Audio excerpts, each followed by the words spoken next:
హల్లెలూయా. దేవుని యొక్క మహా ఉన్నతమైనటువంటి కృపను బట్టి గడిచినటువంటి సెషన్కు ప్రకటన గ్రంథంలో నుండి చాలా విషయాలు మనం నేర్చుకోవడానికి, తెలుసుకోవడానికి దేవుడు అద్భుతమైనటువంటి అవకాశాన్ని మనందరికి కూడా అందించారు. అందుని బట్టి నేను దేవుణ్ణి ఎంతగానో స్తుతించగలుగుతా ఉన్నాను. అయితే ప్రకటన గ్రంథంలో ఉన్నదంతా కూడా మనం నేర్చేసుకున్నామా, తెలిసేసుకున్నామా అనే ఆలోచనగానే మనం చేసాం అనుకోండి, అది ఎట్టి పరిస్థితుల్లో కూడా సరైన మాట అని అనిపించుకోదు. ఎందుకంటే ప్రకటన గ్రంథంలో ఇంకనో కూడా మనం తెలుసుకోవలసినటువంటి, నేర్చుకోవలసినటువంటి ఎన్నో విషయాలు ఇంకా బ్యాలెన్స్ కనబడతా ఉన్నాయి. మనం కొన్ని విషయాలు నేర్చుకోగలిగాం, కానీ కొన్ని విషయాలు తెలుసుకోవడానికి దేవుడు కృప అందించాడు. కానీ మనకి తెలియనటువంటి, మనకి ఎప్పటికీ కూడా ఏ విధమైన అవగాహన లేనటువంటి ఎన్నో విషయాలు ఇంకా కూడా ప్రకటన గ్రంథంలో కనబడుతున్నాయి. దేవుని రాకడ ఆలస్యమైతే దేవుని రాకడ వరకు కూడా ప్రకటన గ్రంథంలోనే నేను ముందుకు వెళ్ళాలని నేనైతే ఆశపడుతున్నా. అలాగని చెప్పి మిగతా గ్రంథాలు పట్టుకోవడం అని అనట్లేదు, కానీ మిగతా గ్రంథాలను కూడా లింక్ చేస్తూ నేను మాట్లాడడానికి ప్రయత్నం అయితే చేస్తాను. అయితే ఈ రోజున ఒక అద్భుతమైనటువంటి విషయాన్ని ప్రకటన గ్రంథంలో నుండి మీతో నేను పంచుకోవడానికి ఇష్టపడుతున్నాను. దీని మీద రకరకాలైనటువంటి సందేహాలు ఉన్నాయి, రకరకాలైనటువంటి అనుమానాలు ఉన్నాయి, అపోహలు ఉన్నాయి, అపనమ్మకాలు ఉన్నాయి, రకరకాలుగా మాట్లాడుతూ ఉంటారు దీని గురించి. కానీ దీని గురించినటువంటి అసలసిసలైనటువంటి ఒక సత్యాన్ని దేవుని మూలంగా నేను నేర్చుకోవడానికి దేవుడు కృప అందించాడు. ఒక అద్భుతమైనటువంటి విషయాన్ని దేవుడు నాకు బయలుపరిచారు. అది గడిచినటువంటి వారాల్లో కూడా మీతో నేను పంచుకోవడానికి ప్రయత్నం చేశాను. ఇంచుమించుగా ఒక 3 వారాల క్రితం దేవుడు నాకు నేర్పినటువంటి ఒక నూతనమైనటువంటి జ్ఞాన సంపన్నమైన ఒక విషయాన్ని మీతో నేను పంచుకోవడానికి ప్రయత్నం అయితే చేస్తాను. అయితే 666 ముద్ర గురించినటువంటి విషయం ఇది. దీని గురించి ఒక మెసేజ్ ఇస్తే సరిపోదు, కానీ 666 ముద్ర గురించి మాట్లాడుకుంటే సంవత్సరం సరిపోదు. అంత అద్భుతమైనటువంటి వివరణ అవ్వచ్చు దీని గురించి. కాబట్టి 666 ముద్ర గురించి ఒక ప్రత్యేకమైనటువంటి విషయాన్ని మీతో నేను పంచుకోవడానికి ఇష్టపడుతున్నాను. ప్రకటన గ్రంథము 13వ అధ్యాయంలో 666 ముద్ర గురించినటువంటి మాట మనకు కనబడుతూ ఉంటుంది. అలాగే ఈరోజు నేను చెప్పేటువంటి సందేశం ముగించేటువంటి సమయానికి సాతాను వేసేటువంటి 666 ముద్ర మాత్రమే కాదు, కానీ దేవుడి చేత ముద్రింపబడినటువంటి వ్యక్తులు కూడా ప్రకటన గ్రంథంలో ఉన్నారు. మరి దేవుడు వేసినటువంటి ముద్ర ఏంటి అనేటువంటి విషయాన్ని కూడా మీతో నేను పంచుకోబోతున్నా. ప్రకటన గ్రంథంలో మనకు కనబడుతుంది, దేవుడి చేత ముద్రింపబడినటువంటి వారిని హాని చెయ్యకుండానట్లుగా దేవుడు ఆజ్ఞాపించడనేటువంటి మాట కూడా కనబడుతుంది. అంటే సాతాను వేసేటువంటి ముద్ర గురించి అందరూ మాట్లాడుతున్నారు, కానీ దేవుడు కూడా కొంతమందికి ముద్ర వేసినట్టుగా ప్రకటన గ్రంథంలో చాలా స్పష్టంగా కనబడుతుంది. మరి ఆ ముద్ర ఏంటి అనేటువంటిది కూడా ఈ సందేశం ముగించే సమయానికి నిన్న దాన్ని కూడా తెలియజేయడానికి ప్రయత్నం అయితే చేస్తాను. మొదటగా 666 ముద్ర గురించినటువంటి కొన్ని అనుమానాల, అపోహల నుంచి బయటకు తీసుకుని వచ్చే ప్రయత్నం చేస్తాను. ప్రకటన గ్రంథము 13వ అధ్యాయం, ప్రకటన గ్రంథము 13వ అధ్యాయము 17వ వచనాన్ని నేను చదువుతున్నాను. జాగ్రత్తగా గమనించడానికి మీరు ప్రయత్నం చేయండి. కాగా కొద్దివారి కానీ, గొప్పవారు కానీ, ధనికులు కానీ, దరిద్రులు కానీ, స్వతంత్రులు కానీ, దాసులు కానీ అందరూ తమ కుడి చేతి మీదనైనను తమ నొసటి యందైనను ముద్ర వేయించుకున్నట్లును, ఆ ముద్ర అనగా ఆ మృగము పేరైనను దాని పేరిట సంఖ్య అయినను గలవాడు తప్ప క్రయ విక్రములు చేయుటకు మరి ఎవరికిని అధికారము లేకుండానట్లును అది వారిని బలవంతము చేయుచున్నది. బుద్ధి గలవాడు మృగము యొక్క సంఖ్యను లెక్కింపనేమో, అది ఒక మనుష్యుని సంఖ్యే. ఆ సంఖ్య 666. ఇందులో జ్ఞానము గలదు అనేటువంటి మాట కనబడుతుంది. 666 అని చెప్పి పక్కన మళ్ళీ ఆయన ఏం కోట్ చేశారంటే, దీనిలో ఏముంది? జ్ఞానం ఉంది. కాబట్టి జ్ఞానము ఉన్నదనేటువంటి మాటను బట్టి మనకు అర్థం కావలసింది ఏంటంటే, దేవుడు బయలుపరిస్తేనే తప్ప ఆ జ్ఞానాన్ని దాచినటువంటి సంగతిని బయలుపరచడం అనేది, తెలుసుకోవడం అనేది మానవుని వల్ల జరిగేటువంటిది కాదు. అవునంటారా కాదంటారా? నెబుకద్నెజరుకు వచ్చినటువంటి స్వప్నం యొక్క అర్థాన్ని ఎవరో కూడా చెప్పలేకపోయారు. దానియేలు ఒకడే చెప్పాడంటే దానియేలు గొప్పోడని కాదు, దానియేలు గట్టి జ్ఞానమునిచ్చినటువంటి దేవుడు గొప్పోడని చెప్పి దానియేలు గ్రంథంలో చాలా స్పష్టంగా రాయబడి ఉంది. దేవుణ్ణి అడిగితే దేవుడు బయలుపరిచాడు, అంతేగాని స్వతహాగా దానియేలుగా జ్ఞానం లేదు. దేవుణ్ణి అడిగాడు, ఏంటి అసలు దీని యొక్క అర్థం ఏంటి నాయన అని అడిగితే ఆ అర్థాన్ని తెలుసుకునే జ్ఞానాన్ని దేవుడు ఇచ్చినట్టుగా కూడా మనకి లేఖనాల్లో కనబడుతుంది. కాబట్టి 666 ముద్ర గురించినటువంటి వివరణలలో అర్థాలు లోకంలో కొన్ని లక్షల మంది ఇచ్చేసి ఉన్నారు. అందులో ఏది నిజమో అనేటువంటిది ఆ సమయం వచ్చినప్పుడే అర్థమవుతుంది. కాబట్టి నేను చెప్పేది కూడా కరెక్ట్ అని అనడానికి నేను కూడా సాహసించట్లేదు, కానీ నాకున్నటువంటి జ్ఞానమును బట్టి దేవుడు నాకు బయలుపరిచినటువంటి విషయాన్ని బట్టి నేను ముందుకు వెళ్ళే ప్రయత్నం చేశాను. అయితే ఇక్కడ మీరు గమనిస్తే అసలు 666 ముద్ర వేయించడంలో ఉన్న ముఖ్యమైన కారణం ఏంటి అని నేను మిమ్మల్ని అడుగుతున్నాను. దానికి సమాధానం చెప్పండి. 666 ముద్ర వేయించడంలో ఉన్న అసలు సిసలైన కారణం ఏంటి? ఎందుకు వేయిస్తున్నాడు చెప్పాలి. దాని కారణం ఏంటి? 666 ముద్ర అంటే ఇది, 666 ముద్ర అంటే అర్థం అది అని చెప్పి చాలా రకాలైన బోధలు వినే ఉంటాం. కానీ అసలు ఎందుకే ఇస్తున్నాడు? 666 ముద్ర వేయించడంలో ఉన్న ఉద్దేశం అసలు ఏంటి అనేటువంటిది ఎవరికో కూడా పట్టదా, లేకపోతే ఎవరో ఆలోచించలేదో నాకైతే తెలియదు, కానీ దాని మీద కూడా నేను మాట్లాడే ప్రయత్నం చేస్తాను. రెండో ప్రశ్న, అసలు 666 ముద్ర ఎవరు వేయిస్తున్నారో? యాంటీ క్రైస్ట్ వేయిస్తున్నాడా, సాతాను వేయిస్తున్నాడా, అబద్ధ ప్రవక్త వేయిస్తున్నాడా? చెప్పాలి మీరు. 666 ముద్ర వేయించాలి అనేటువంటి నిర్ణయాన్ని తీసుకున్నది ఎవరో? ఎవరన్నా మాట్లాడేది ఏంటంటే క్రీస్తు విరోధి, యాంటీ క్రైస్టే 666 ముద్రని ఇంప్లాంట్ చేస్తాడు, తీసుకొని రాబోతున్నాడనే మాట్లాడతారు ఎవరైనా. ఎన్ని వీడియోస్లో ఉన్నా సరే యాంటీ క్రైస్ట్ అని 666 ముద్రని. ఒక విషయం చెప్తున్నాను, జాగ్రత్తగా గమనించండి. 666 ముద్రకి యాంటీ క్రైస్ట్కి సంబంధం లేదు. అసలు ఆ ముద్రకి క్రీస్తు విరోధికి అసలు సంబంధమే లేదు. అసలు 666 ముద్రను తీసుకుని వచ్చేదే క్రీస్తు విరోధి కాదు, యాంటీ క్రైస్ట్ కాదు. కానీ చాలా మంది అనుకుంటూ ఉంటారు యాంటీ క్రైస్ట్ తీసుకొస్తున్నాడు 666 ముద్ర. 666 ముద్రను వేయించేదే క్రీస్తు విరోధి, అంత్యక్రీస్తు అని మాట్లాడుతుంటారు తప్ప మీరు ప్రకటన గ్రంథాన్ని ఇష్టానుసారంగా చదివినంతకాలం అది అర్థం కాకపోగా లేనిపోని శాపాలు తెచ్చిపెట్టుకున్న వారు అయిపోతారంటాను నేను. కాబట్టి మనకు నచ్చినట్టుగా మనం చదువుకుంటూ వెళ్ళిపోతే ఆయనకి నచ్చినట్టుగా నరకంలో వేసుకుంటూ వెళ్ళిపోతాడు.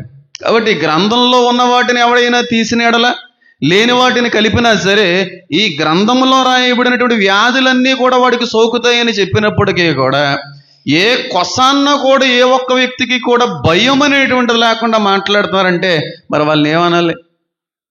ఆలోచన చేయండి.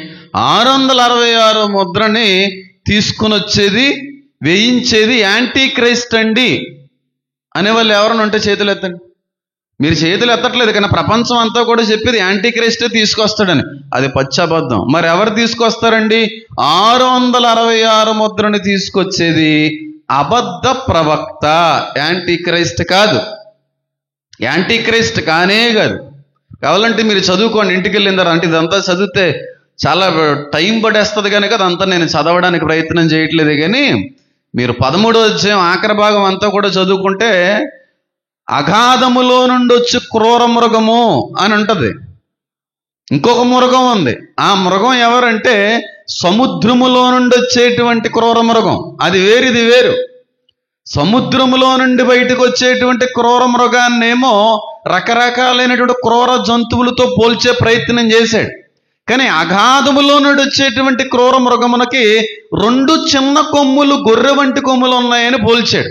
కాబట్టి ఆ మృగం వేరు, ఈ మృగం వేరు. మొన్న ఎవరో ప్రబుద్ధులు, మహాజ్ఞానులు ఎవరో నాకు వాయిస్ మెసేజ్ చేశారు, ఏమండి అబద్ధ ప్రవక్త వేరు, యాంటీ క్రైస్ట్ వేరండి వాక్యం చెప్పడం నేను విన్నానండి మీది అన్నాడు. నేనేం రెస్పాన్స్ కూడా ఇవ్వలేదు, నెంబర్ కూడా సేవ్ చేయను. అలాంటి అసలు ఇద్దరు ఒకటే కదండి, ఇద్దరు ఒకటే, అగాధము నుంచి వచ్చినా సముద్రం నుంచి వచ్చినా ఒకటేనండి అన్నట్టుగా మాట్లాడుతున్నాడు. నేను అస్సలు రెస్పాండ్ అవ్వలేదు. ఇది మీ జ్ఞానం ఏమో, ఇంకా అంతకు మించి నేను చెప్పక్కర్లేదు, వదిలేశాను. ఆ మృగం వేరు, ఈ మృగం వేరు. ఒకసారి రుజువు పెరిచి నేను ముందుకు వెళ్ళే ప్రయత్నం చేస్తాను. చూడండి, ప్రకటన గ్రంథం 13వ అధ్యాయం. 13వ అధ్యాయం స్టార్టింగ్ నుంచి 10 వచనాలు చదివితే సముద్రములో నుండి వచ్చేటువంటి క్రూర మృగం కనబడుతుంది. చూడండి, మరియు 10 కొమ్ములను 7 తలలను గల ఒక క్రూర మృగము సముద్రంలో నుండి పైకి వచ్చుట చూచితిని. ఎన్ని కొమ్ములు ఉన్నాయి దానికి? 10 కొమ్ములు ఉన్నాయి. ఇక్కడ 11వ వచనం దగ్గర నేను చూస్తే మరియు అన్నాడు. చూడండి, మరియు భూమిలో నుండి మరొక క్రూర మృగం పైకి వచ్చుట చూచితిని. మరి ఒక అంటున్నాడు, అదే మృగం అంటున్నాడా? మరి ఒక క్రూర మృగం పైకి వచ్చి చూచితిని. గొర్రె పిల్ల కొమ్ము వంటి 2 కొమ్ములు దానికి ఉండెను. దీనికి ఎన్ని కొమ్ములు ఉన్నాయి? మొదటి క్రూర మృగానికి ఎన్ని కొమ్ములు ఉన్నాయి? 2 క్రూర మృగాలు ఒకటేనంటారా? అది వాళ్ళని ఏమన్నాను నేను? అసలు డిస్కస్ చేయడానికి కూడా నాకు ఈ మధ్యన అసలు ఇష్టం కలగట్లేదు. అంత ఫూలిష్గా ప్రశ్నలు అడుగుతుంటే కొంతమంది, అసలు మీరు క్రైస్తవులేనా అసలు, లేకపోతే ఏట్రా బాబు అన్యులు ఎవరన్నా అడిగారంటే దానికి అర్థం ఉంది. వాక్యం ఎరిగి మందిరానికి వెళ్ళే వ్యక్తులు ఇలాంటి దరిద్రగొట్టు ప్రశ్నలు అడుగుతుంటే సమాధానం చెప్పడానికి కూడా మనసు రావట్లేదు. అంత స్పష్టంగా రాయబడింది కదా. 1వ వచనం నుండి 10వ వచనం వరకు ఉన్నటువంటి క్రూర మృగం వేరు, 11వ వచనం నుంచి కనబడేటువంటి క్రూర మృగం వేరు. మొదటి మృగం సముద్రంలో నుండి బయటకు వస్తుంది, 2వ మృగం భూమిలో నుండి బయటకు వస్తుంది. మొదటి మృగానికి 10 కొమ్ములు ఉంటే 2వ క్రూర మృగానికి గొర్రె పిల్ల వంటి చిన్న 2 కొమ్ములు మాత్రమే ఉన్నాయి. కాబట్టి 2 క్రూర మృగాలు కూడా వేరు వేరు. మొదటి క్రూర మృగం యాంటీ క్రైస్ట్ అయితే 11వ వచనం నుంచి వచ్చేటువంటి క్రూర మృగం అబద్ధ ప్రవక్త. ముస్లింలకి యేసయ్య అతను, ఆయన నమ్ముతారు యూదులందరూ కూడా. తర్వాత మాట్లాడదాం. కాబట్టి 11వ వచనం, మరి భూమిలో నుండి మరొక క్రూరమృగం పైకి వచ్చుట చూచితిని. గొర్రె పిల్ల కొమ్ము వంటి 2 కొమ్ములు దానికి ఉండెను. అది కటసర్పం వలె మాట్లాడుచుండెను. కటసర్పం వలె అంటే సాతాను వలె మాట్లాడుతుంది. అదే మొదటి క్రూర మృగమునకు కొన్ని అధికారపు చేష్టలన్నీ దాని ఎదురు చేయుచున్నది. ఇది ఎలా నటిస్తుందంట? మొదట క్రూర మృగానికి ఎలాంటి అధికారం అయితే ఉందో అదే విధమైన అధికారంతో అక్కడ ఆ వ్యక్తి కూడా జరిగిస్తున్నట్టుగా కనబడుతుంది. కాబట్టి 2 వేరే ఇవి. మొదటి క్రూర మృగం అధికారపు చేష్టలన్నీ దాని ఎదురు చేయుచున్నది. మరియు చావు దెబ్బ తగిలి బాగుపడి ఉన్న మొదటి క్రూర మృగమునకు భూమియు దానిలో నివసించేవారును నమస్కారము చేయనట్లు బలవంతము చేయుచున్నది. అది ఆకాశం నుండి భూమికి మనుష్యుల అగ్ని దిగి వచ్చినట్టుగా గొప్ప సూచనలు చేయుచున్నది. కత్తి దెబ్బ తినియు బ్రతికిని క్రూర మృగమునకు ప్రతిమను చేయవలని అది భూనివాసులతో చెప్పుచు ఆ మృగము ఎదుట చేయుటకు తనకి ఇయ్యబడిన సూచన వలన భూనివాసులను మోసపుచ్చుచున్నది. మరియు ఆ మృగము యొక్క ప్రతిమ మాట్లాడినట్లును ఆ మృగము యొక్క ప్రతిమకు నమస్కారము చేయని వారిని హతము చేయనట్లును ఆ మృగము యొక్క ప్రతిమకు ప్రాణమిచ్చుటకే దానికి అధికారం ఇవ్వబడిను. దేనికి అధికారం ఇవ్వబడింది? యాంటీ క్రైస్టిక్ కాదు, అబద్ధ ప్రవక్తకి, 2వ మృగానికి.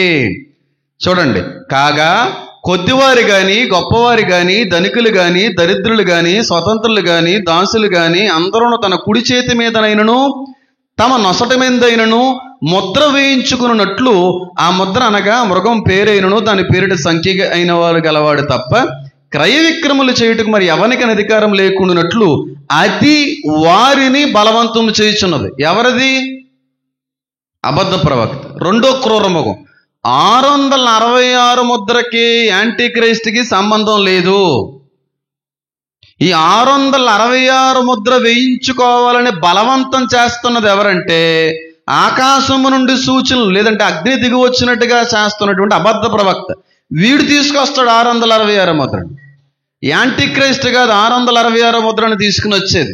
వీటిని ఎంకరేజ్ చేస్తూ వీడి వెనకాల నుండి సపోర్ట్ చేస్తున్నటువంటి అబద్ధ ప్రవక్త తీసుకుని వచ్చేదే 666 ముద్ర. మీరు ఎక్కడన్నా మొదటి క్రూర మృగం బలవంతం చేస్తున్నట్టుగా ఎక్కడన్నా ఉంటే మీరు చెప్పండి. ఎక్కడ లేదు. అబద్ధ ప్రవక్త మూలంగా వచ్చేది 666 ముద్ర. వాడే బలవంతంగా వేయిస్తాడు, వేయించుకోవాలని అందరినీ కూడా చంపేస్తారంటమాట ఆ చోట కనబడుతుంది. దీన్ని అంతటినీ కూడా ఒక 2 నిమిషాల్లో మీకు వివరించడానికి ప్రయత్నం చేస్తున్నా. సందర్భానుసారంగా చదవడంతో పాటుగా సందర్భానుసారంగా ఊహించుకోవడానికి కూడా మనం ప్రయత్నం చేస్తే మరింతగా బాగా అర్థం అవ్వడానికి ఉపయోగపడుతుందని నేను కోరుకుంటున్నాను. ర్యాప్చర్ జరుగుతుంది, సంఘం అనేటువంటిది ఎత్తబడిపోతుంది, నేను ఆల్రెడీ చెప్పాను, నెఫీలీల యొక్క ఆత్మలు గ్రహాంతరవాసుల నుంచి మిమ్మల్ని కాపాడుతాను అనేటువంటి మాటని బట్టి ప్రపంచవ్యాప్తంగా ఉన్న వారందరూ కూడా యాంటీ క్రైస్ట్కి మద్దతుదారులు అయిపోతారు. వాడు పెద్ద పాపులారిటీ సంపాదించేస్తాడు. ఇంకా వాడు మాట కాదని ఎవరో ఏమీ చేయరు. వాడిని ఒక లీడర్గా నిలబెడతారు. ఎవరిని? యాంటీ క్రైస్ట్ని నిలబెట్టి పబ్లిక్లో వ్యక్తి మీటింగ్లో ఎక్కడో నేను అనుకుంటున్నాను అంతే, మెసేజ్ ఇస్తూ ఉంటాడు, స్పీచ్ ఇస్తూ ఉంటాడు. పబ్లిక్ మీటింగ్ జరుగుతున్నప్పుడు యాంటీ క్రైస్ట్ని ఎవరో రహస్యంగా కాల్చి చంపేస్తారు. ఇది జరిగేది. ఎలాగంటే బెస్ట్ ఎగ్జాంపుల్, ట్రంప్ గారు స్పీచ్ ఇస్తున్నారు. ఎలక్షన్కు ముందు ట్రంప్ గారు స్పీచ్ ఇస్తుంటే దూరం నుంచి కొట్టేశారు. చెవుని రాసుకుంటూ వెళ్ళిపోయింది. కరెక్ట్గా ఉన్న వ్యక్తి బుర్రల్లా తిప్పాడు. దేవదో తిప్పింది అంతే, ఆయన తిప్పడం ఏం కాదు. కానీ అప్పుడు ఆ బుల్లెట్ ఏమైందంటే చెవుని గీసుకుంటూ వెళ్ళిపోయింది. పబ్లిక్ మీటింగ్లో ఆయన మీద అటాక్ జరిగింది. రీసెంట్గా చార్లీ కర్క్ అనేటువంటి వ్యక్తి, ఆయన కూడా మంచి డిబేటరు, మంచి క్రైస్తవ సేవకుడు అన్న కానీ సువార్థికుడు, ఇవాంజలిస్ట్ అన్నమాట. ఆయన కూడా పబ్లిక్ మీటింగ్ జరిగిస్తుంటే ఏం చేసి కొట్టేశారు, మెడలో దిగిపోయింది 30 క్యాలిబర్ బుల్లెట్ అనేటువంటిది. వీళ్ళిద్దరూ కూడా పబ్లిక్ మీటింగ్ జరిగిస్తున్నప్పుడే అటాక్ జరిగింది. అవునా కదా? అవునా కదా? కాబట్టి ఎక్కడ పడితే అక్కడ పెద్ద పెద్ద వ్యక్తుల్ని అటాక్ చేయాలంటే కుదరదు. ఎందుకంటే హై సెక్యూరిటీ ఫోర్సెస్ ఉంటాయి, చాలా బలగం ఉంటుంది కనుక వాళ్ళని అటాక్ చేయడం అనేటువంటిది కష్టం. నిలకడగా ఒక స్థలంలో నిలబడినప్పుడే ఈ అటాకర్స్ కూడా ఒక మంచి అవకాశం దొరికినట్టు ఉంటుంది. కాబట్టి రీసెంట్గా ఫ్యూనరల్ జరిగింది, చార్లీ కర్క్ అనేటువంటి అయింది. అక్కడ జరుగుతున్న ట్రంప్ గారు ఎదురుగుండా బుల్లెట్ ప్రూఫ్ గ్లాసులు పెట్టేశారు. మళ్ళీ అక్కడ అటాక్ జరుగుతుంది, పబ్లిక్ మీటింగ్ కనుక అది. కాబట్టి యాంటీ క్రైస్ట్ కూడా పబ్లిక్ మీటింగ్లో ఏదో స్పీచ్ ఇవ్వడమో లేకపోతే ఏదో ప్రసంగించడం ఏదో చేస్తుంటాడు. చేస్తున్నప్పుడు ఆ వ్యక్తి అంటే గిట్టనటువంటి, శ్రమలలో విడవబడినటువంటి వ్యక్తుల్లో క్రీస్తుని అంగీకరించి లేదా క్రైస్తవ్యమే నిజమైనటువంటిదని తెలుసుకున్నటువంటి వ్యక్తులు వీడు క్రీస్తు విరోధిని గమనించి వీడి మీద అటాక్ చేస్తారు. అటాక్ చేసినప్పుడు డైరెక్ట్గా బుల్లెట్ తల మీద పడిపోద్ది. మెడ మీద, వెనుపూస మీద, కాళ్ళ మీద, చేతి మీద కాదు, డైరెక్ట్గా పాయింట్ బ్లాంక్ రేంజ్లో నెత్తిని కొడేస్తారు, తలను కొడేస్తారు. మీరు అలా చెప్పగలరండి పాస్టర్ గారు అన్నారు కనుక మళ్ళీ ఇదంతా వాక్యంలోనే రాయబడింది. పాయింట్ బ్లాంక్లో కొడతారు. పాయింట్ బ్లాంక్లో కొట్టేసిన తర్వాత ఆ వ్యక్తి చచ్చిపోతాడు. ఎవరు చచ్చిపోతారు? యాంటీ క్రైస్ట్ అనేటువంటి వ్యక్తి చచ్చిపోతాడు. హాస్పిటల్లో కూడా తీసుకుని వెళ్ళిపోతారు. డాక్టర్లు కూడా నిర్ధారించేస్తారు ఏమనంటే చచ్చిపోయాడు అని చెప్పి. ప్రపంచం అంతా కూడా గగ్గోలు పెడతా ఉంటుంది, ఆర్తనాదాలు చేస్తూ ఉంటుంది, అంగలారుస్తూ ఉంటారు. మా యొక్క చక్రవర్తి, మా యొక్క నాయకుడు ప్రపంచాన్ని ఒంటి చేతితో నిలబెడతాడని ఎన్నుకున్నటువంటి మా లీడర్ని చంపేశారు అని ఏడుస్తున్నటువంటి కొన్ని దినాల్లోనే చచ్చిపోయిన వ్యక్తి మళ్ళీ బతుకుతాడు. ఎంతమందికి అర్థమవుతుంది నేను చెప్పేది? తలని కొడతారు, డైరెక్ట్గా తలను కొడతారు. తలను కొట్టిన తర్వాత యాంటీ క్రైస్ట్ అనేటువంటి వ్యక్తి మనిషే కనుక చచ్చిపోతాడు. చచ్చిపోయిన తర్వాత హాస్పిటల్కి తీసుకుని వెళ్ళడం, డాక్టర్లు నిర్ధారించడం చచ్చిపోయాడు అన్న విషయం ప్రపంచవ్యాప్తంగా అంతా కూడా ఒకే వార్త. ఈ యాంటీ క్రైస్ట్ అనేటువంటి వ్యక్తి అంటే వాడికి ఏ పేరు ఉంటే ఆ పేరుతో చచ్చిపోయాడు అనేటువంటి వార్త అంతా ప్రపంచవ్యాప్తంగా విస్తరించబడతారు. డిక్లేర్ చేసేసారు చచ్చిపోయారని. కానీ కొన్ని దినాల్లో ఈ వ్యక్తి మళ్ళీ బ్రతుకుతాడు. ఎవరి ద్వారాగా? సాతాను ఆత్మ మూలంగా. సాతాను మూలంగా ఆర్టిఫిషియల్ ఇంటెలిజెన్స్ను ఉపయోగించుకొని సాతాను వ్యక్తిలోకి ఒక ఆత్మను పంపిస్తాడు. ఈ ఆత్మ మూలంగా మళ్ళీ బ్రతుకుతాడు ఈ వ్యక్తి. అప్పుడు నుంచి వీడి స్వభావం మారిపోద్దన్నమాట.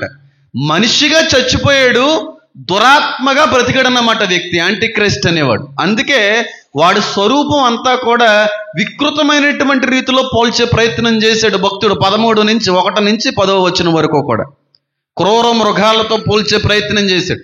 అప్పటి వరకు మనిషిగా చచ్చిపోయాడు, దురాత్మగా బతికాడు ఆ వ్యక్తి.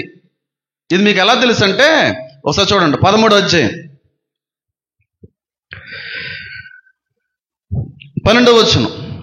అది ఆ మొదట క్రూర మృగమునకున్న అధికారపు చేష్టలన్నీ దాని ఎదురు చేయుచున్నది, మరియు చావు దెబ్బ తగిలి బాగుపడి ఉన్న ఆ మొదటి మృగమునకు భూమియు దానిలో నివసించువారు నమస్కారము చేయనట్లు అది బలవంతము చేయుచున్నది. ఏం తగిలిందంట? ఫస్ట్ క్రూర మృగానికి ఏం తగిలిందంట? చావు దెబ్బ తగిలింది. చావు దెబ్బ తగిలిందని ఉందా లేదా? అంటే చచ్చిపోయిందా లేదా? దెబ్బకి చచ్చిపోయింది. ఆ దెబ్బతో స్పాట్లో చచ్చిపోయాడు. కానీ తర్వాత సాతాను మూలంగా, వాడు పంపినటువంటి ఆత్మ మూలంగా వాళ్ళు తిరిగి బతుకుతాడు. ఆర్టిఫిషియల్ ఇంటెలిజెన్స్ ఆ టైంకి చాలా ఎదిగిపోతుంది. ఇప్పటికే ఎదిగిపోయింది. Robots surgery చేసేస్తున్నాయి. కాకినాడలో మీరు ఒక పెద్ద భానుగుడి దగ్గర పెద్ద ఫ్లెక్స్ ఏర్పాటు చేశారు. నేను నిన్న మొన్న చూశాను, చాలా ఆశ్చర్యపడ్డాను. నేను దేనికో వెళ్ళినప్పుడు ఆ కారు అక్కడ పార్క్ చేసినప్పుడు చూశాను. ఆ డాక్టర్ గారి పేరు అయితే నేను మెన్షన్ చేయను, కానీ రోబోటిక్ సర్జరీ చేసేటువంటి మొట్టమొదటి హాస్పిటల్ అని పెద్ద ఫ్లెక్సీ అనేటువంటిది ఏర్పాటు చేశారు. అంటే ఆపరేషన్స్ అనేటువంటి ఎవరు చేస్తున్నారంట? రోబోట్స్ చేసేస్తున్నాయి. ఇంకా డాక్టర్ల యొక్క ప్రమేయం ఏమీ ఉండదు, వాళ్ళు చూడడం మాత్రమే. ఆర్టిఫిషియల్ ఇంటెలిజెన్స్ ద్వారాగా మనుషులు మరణాన్ని గెలవగలిగేటువంటి ఒక విద్య, ఒక టెక్నాలజీ కూడా 2030వ సంవత్సరానికి రాబోతుంది అన్నట్టుగా చాలా సమాచారం బయట తిరుగుతాం. కాబట్టి సాతాను పంపిన ఆత్మ ఆర్టిఫిషియల్ ఇంటెలిజెన్స్ యొక్క సహకారంతో ఈ వ్యక్తి మళ్ళీ బతుకుతాడు. ఆర్టిఫిషియల్ ఇంటెలిజెన్స్ అనేది అందరూ అనుకున్నట్టుగా మంచిది కానే కాదు. నాకు అనిపించింది, నేను ఒక డిసిషన్ కూడా తీసుకున్నాను. అసలు ఫోనే వాడడం మానేయడం చాలా మంచిది. కేవలం యూట్యూబ్ వరకు మాత్రమే తప్ప ఇంక ఈ పెద్ద ఫోన్స్ వాడడం మంచిది కాదు. చిన్న ఫోన్స్ తీసేసుకుందాం అని అనిపిస్తుంది నాకు. మీరు నమ్మంటే నమ్మకపోండి, నిజంగా ఈ ఆలోచన వచ్చింది నాకు. ఏమంటారు ఆ ఫోన్స్ని? చిన్న ఫోన్స్ని కీప్యాడ్ ఫోన్స్, ఏదో చిన్న ఫోన్, 5G లేని, ఏఐ లేనటువంటి, ఇలాంటి పనికిమాలి లేనటువంటి ఒక ఫోన్ వాడితే బాగుంటుందేమో అని అనిపిస్తుంది. ఎందుకంటే రేపు కొన్ని రోజులకి ఈ ఆర్టిఫిషియల్ ఇంటెలిజెన్స్ అనేటువంటిది మనిషితో ఇంటర్లింక్ అయ్యేటువంటి సాఫ్ట్వేర్లు కూడా రాబోతున్నాయి. ఇప్పుడు మన వేలిముద్రను దీనికి ఇచ్చేసాం, రెటీనాని ఇచ్చేసాం, ఫేస్ ఐడిని ఇచ్చేసాం. రేపు ఏదన్నా అడుగుతుంది, ఇది ఇచ్చేస్తాం. నెమ్మదిగా వాడు ఆలోచన అంతా నెరవేర్చుకుంటాడు. మనకు అర్థం కావట్లేదు. ఫింగర్ ప్రింట్తో ఫోన్ అన్లాక్ అవుతుందంటే ఆనందించారు చాలా మంది. ఫింగర్ ప్రింట్ తర్వాత ఫేస్ ఐడితో ఫోన్ అన్లాక్ అవుతుందంటే ఇంకా ఆనందించేశారు. ఫేస్ ఐడి తర్వాత యాపిల్ రెటీనాతో, అంటే లోపల ఉన్నటువంటి ఆ ప్యూపుల్ లింక్ అయితేనే ఫోన్ అన్లాక్ అవుతుంది. అమ్మా చాలా టెక్నాలజీ డెవలప్ అవుతుందని అనుకుంటున్నాం, కానీ మన ఫింగర్ ప్రింట్ లాగేసింది అది, మన ఫేస్ ఐడి లాగేసింది అది, మన రెటీన్ అని కాపీ చేసేసింది అది. రేపు రోజుని ఏదన్నా అడుగుతుంది, దాన్ని కూడా మనం ఇచ్చేస్తాం. ఇంకా ఏతో మనం ఏమైపోతాం అన్నమాట, పాలైపోతాం. ఇదంతా కూడా ట్రయల్ వెర్షన్, ఇదంతానే. ఎవరో మాట్లాడి ఉండరు ఈ మాట. నాకు అనిపించింది చాలా ప్రమాదంలో ఉన్నది మానవ జీవితం, చాలా ప్రమాదంలో ఉంది.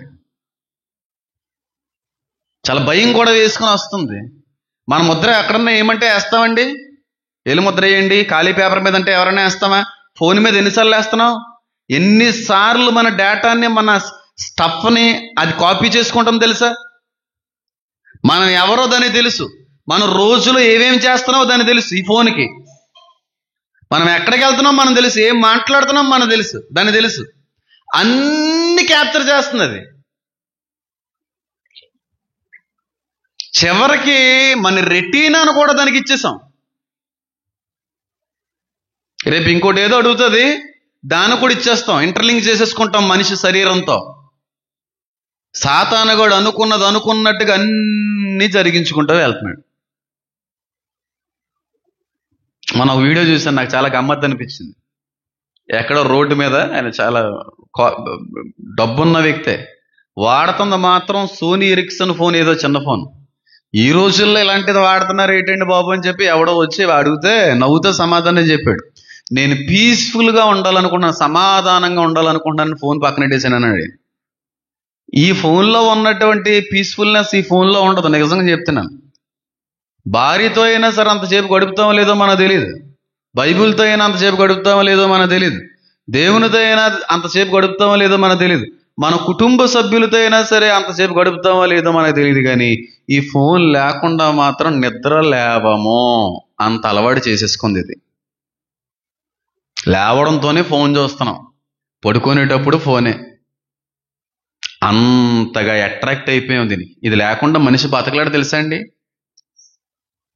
అంతలా చేసేసుకుంది అది.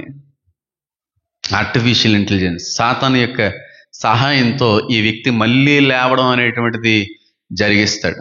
లేవడం తర్వాత ఈ క్రూర మృగం, చిన్న కొమ్ములో ఉన్నటువంటి క్రూర మృగం ఉన్నది చూడండి, వాడు ఒక నిర్ణయం తీసుకుంటే, ఇలా కాదండి, ఎప్పటి వరకు మా గురువు గారికి శత్రువులు లేవని మేము అనుకున్నాం, ఎప్పటి వరకు ఏక చక్రాధిపతిగా ఏలతాడని మేము అనుకున్నాం, ప్రపంచంలో ఉన్న వాళ్ళందరూ కూడా మా గురువు గారిని ప్రేమించి సపోర్ట్ చేసేటువంటి వ్యక్తులు అనుకున్నాం. కానీ ఇప్పుడు మాకు అర్థమైంది ఏంటంటే, మా గురువు గారు కూడా ఎవరున్నారు? శత్రువులు ఉన్నారు. కాబట్టి శత్రువులు ఎవరని చెప్పి చాలా భయంకరమైనటువంటి గాలింపు చర్య జరుగుతుంది. కానీ ఈ యాంటీ క్రైస్ట్ని చంపే ప్రయత్నం చేసిన వ్యక్తులు మాత్రం దొరకరు. ఎలాగని వీడు ఒక ఆలోచన తీసుకుని వస్తాడు. ఇదంతా మీకు ఎలా తెలుసు అంటే, ఓ దర్శనంలో చూసింది నేను రాసుకున్నది మీకు చెప్తున్నాను తప్ప ఇంకోటి ఏం కూడా కాదు. వాడు తీసుకుని వచ్చేటువంటి ఒక ప్లాన్ ఏంటంటే, బొరియల్లో దాక్కున్నటువంటి ఎలకలు బయటికి రావాలంటే ఏం పెట్టాలి చెప్పాలి. ఇక్కడ చాలా మంది రైతు పెట్టలు ఉన్నారు. బొరియల్లో కన్నల్లో దాక్కున్నటువంటి ఎలకలు పందికొక్కులు బయటికి రావాలంటే ఆ కన్నల్లో ఏం పెట్టాలండి? పొగ పెట్టాలి. దాక్కున్నటువంటి పాము బయటికి రావాలంటే ఆ కన్నాల్లో కూడా ఏం పెట్టాలి? పొగ పెట్టాలి. పొగ పెడితే బయటకు వస్తుందా రాదా? కాబట్టి ఇటు పొగ పెడతాడు. ఆ పొగ పేరే 666.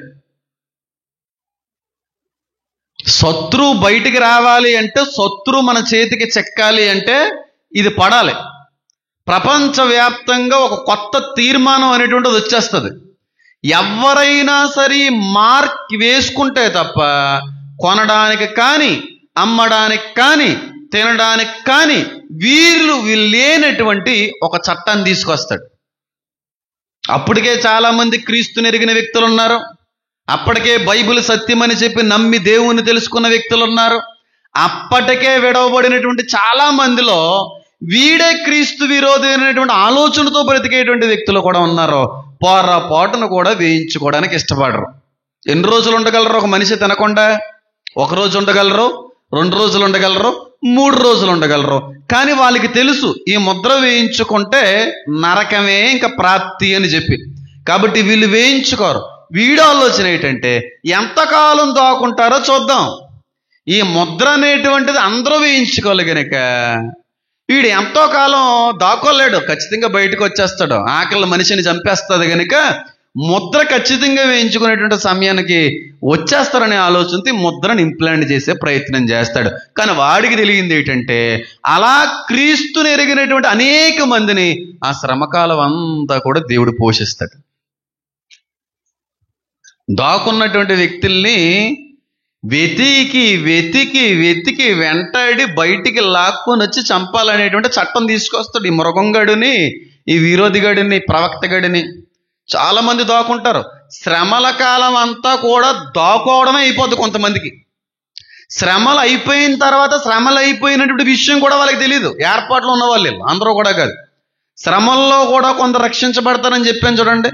శ్రమలు జరిగిపోయినాయి, యేసయ్య వచ్చేసాడు, యాంటీ క్రైస్ట్ని అబద్ధ ప్రవక్తని అగ్నిగుండంలో వేసేసాడు అనే విషయం కూడా తెలియని వాళ్ళు ఇంకా గుహల్లో దాక్కున్న వాళ్ళు బోల్డ్ మంది ఉంటారు.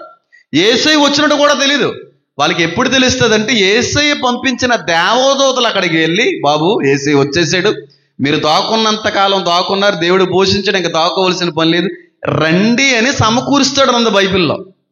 యేసయ్య వచ్చాడన్న విషయం కూడా తెలియదు. అంటే ఎంత రహస్యమైన ప్రదేశాల్లో వాళ్ళు దాక్కుంటారో దేవుడు వారిని దాచిపెడతాడో, దాచిపెట్టి వాళ్ళని దేవుడు పోషిస్తాడో అర్థం చేసుకోవాలి. అర్థమవుతుందని నేను చెప్పింది మీకు? యేసయ్య వచ్చినట్టు కూడా తెలియదు. అంత రహస్యమైన ప్రదేశాల్లో వాళ్ళు దాక్కుంటారు.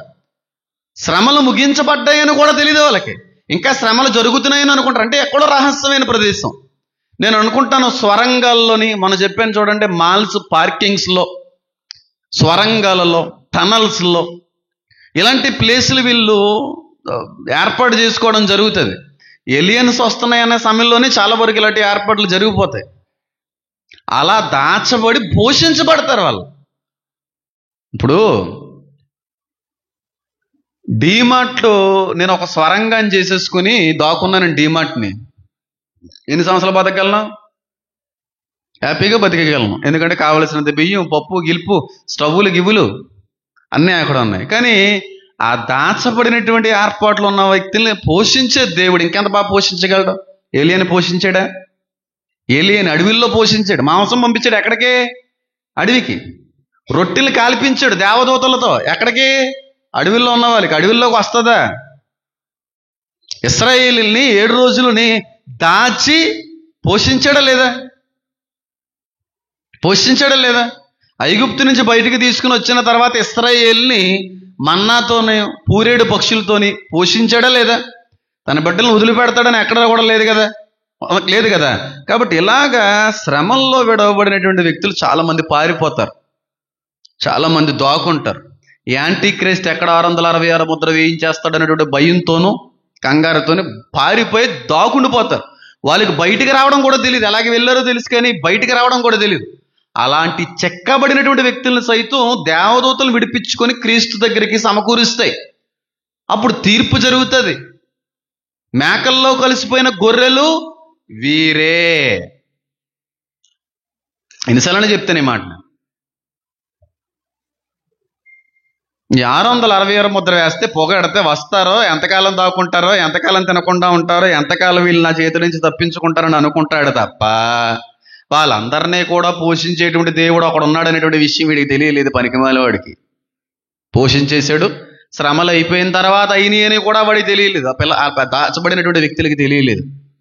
అందులో ఒక సేవకులు ఉంటారు, మారు మనసు లేని క్రైస్తవులు ఉంటారు, అన్యులు ఉంటారు, ఇతర మతస్థులు ఉంటారు. కానీ 100% ఎక్కువగా ఉండే సేవకులు, క్రైస్తవులు ఎక్కువ మంది ఉంటారు అందులో, విడవబడేటువంటి గుంపులో. ఎందుకంటే ఆ శ్రమల్లో మారు మనసులోకి నడిపించడానికి దేవుడు శ్రమలకు చెప్తాడు ఆ వ్యక్తుల్ని. అంటే సంఘం ఎత్తబడే సమయానికి మారు మనసు లేకపోతే వీళ్ళందరినీ శ్రమల్లో విడిచిపెడతాడు. ఏర్పాట్లు లేని వాళ్ళు అందరూ కూడా చచ్చిపోతారు. ముద్ర వేయించుకున్న వాళ్ళు కూడా ఉంటారు అందులో, ఏర్పాట్లు లేని వాళ్ళు. కానీ కొంతమందికి మారు మనసుని కలుగు చేస్తాడు ఈ శ్రమల్లో. క్రైస్తవుల్లో, విశ్వాసులకి, పాస్టర్లకి, అన్యులకి, ఇతర మతస్థులకి, వీళ్ళందరికీ ఆ శ్రమల్లో మారు మనసు తీసుకుని వచ్చి దాస్తాడు ఏర్పాట్లో ఉంటాను. కానీ శ్రమలు తప్పవు. భయంకరమైనటువంటి హింసలు అయితే మాత్రం తప్పవు. అందుకే కదా అంటాడు, పాస్టర్లందరూ తలుపు వెలుపట్టు ఉండి ప్రభువా మీ పేరట అది చేసాం, ఇది చేసాం, అది చేసాం అంటే నేనేమన్నాడు? మీరు నాకు తెలియదు, అప్పటికే తలుపు వేస్తాను నేను. పాస్టర్లు కూడా చాలామంది విడవబడతారు. వాళ్ళే చాలా అద్భుతమైన సువార్త ప్రకటిస్తారు. ఆ రోజుల్లో బతుకుండగా చేయలేకపోయారు, కానీ ఈ శ్రమల్లో చేస్తారు బలమైన సువార్త.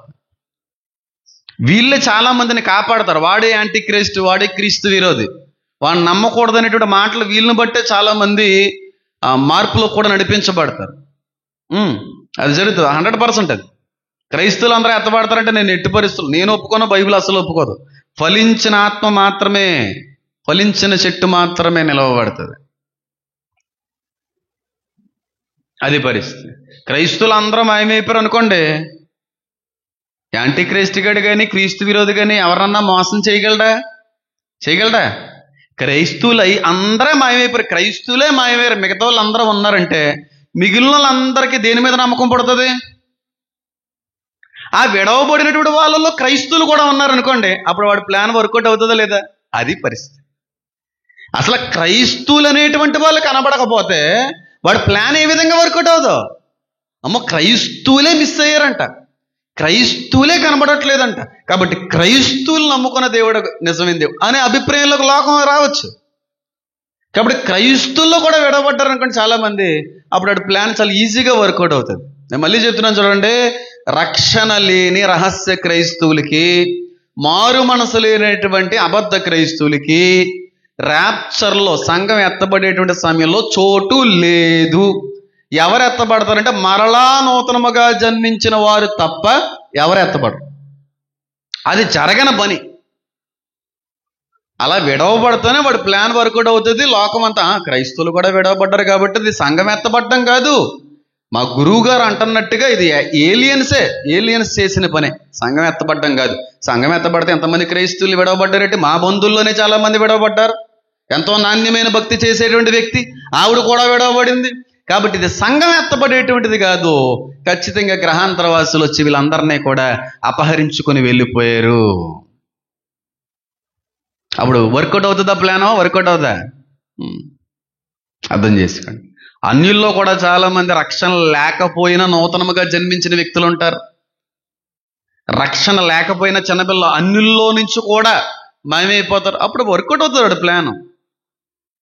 ఎంతమందికి అర్థమవుతుంది నేను చెప్పింది? అప్పుడు ఈడు 666 ముద్రను తీసుకుని వస్తాడన్నమాట. తీసుకుని వచ్చి ఏం చేస్తారంటే బయటకు వస్తారా, ఎంతకాలం దాక్కుంటారా అని అనుకుంటాడు. కానీ అది వర్కౌట్ అవ్వదు. దేవుడు పోషించుకుంటూ వెళ్ళిపోతారు. ఈ 666 ముద్ర అందరూ వేయించుకుంటారండి పాస్టర్ గారు?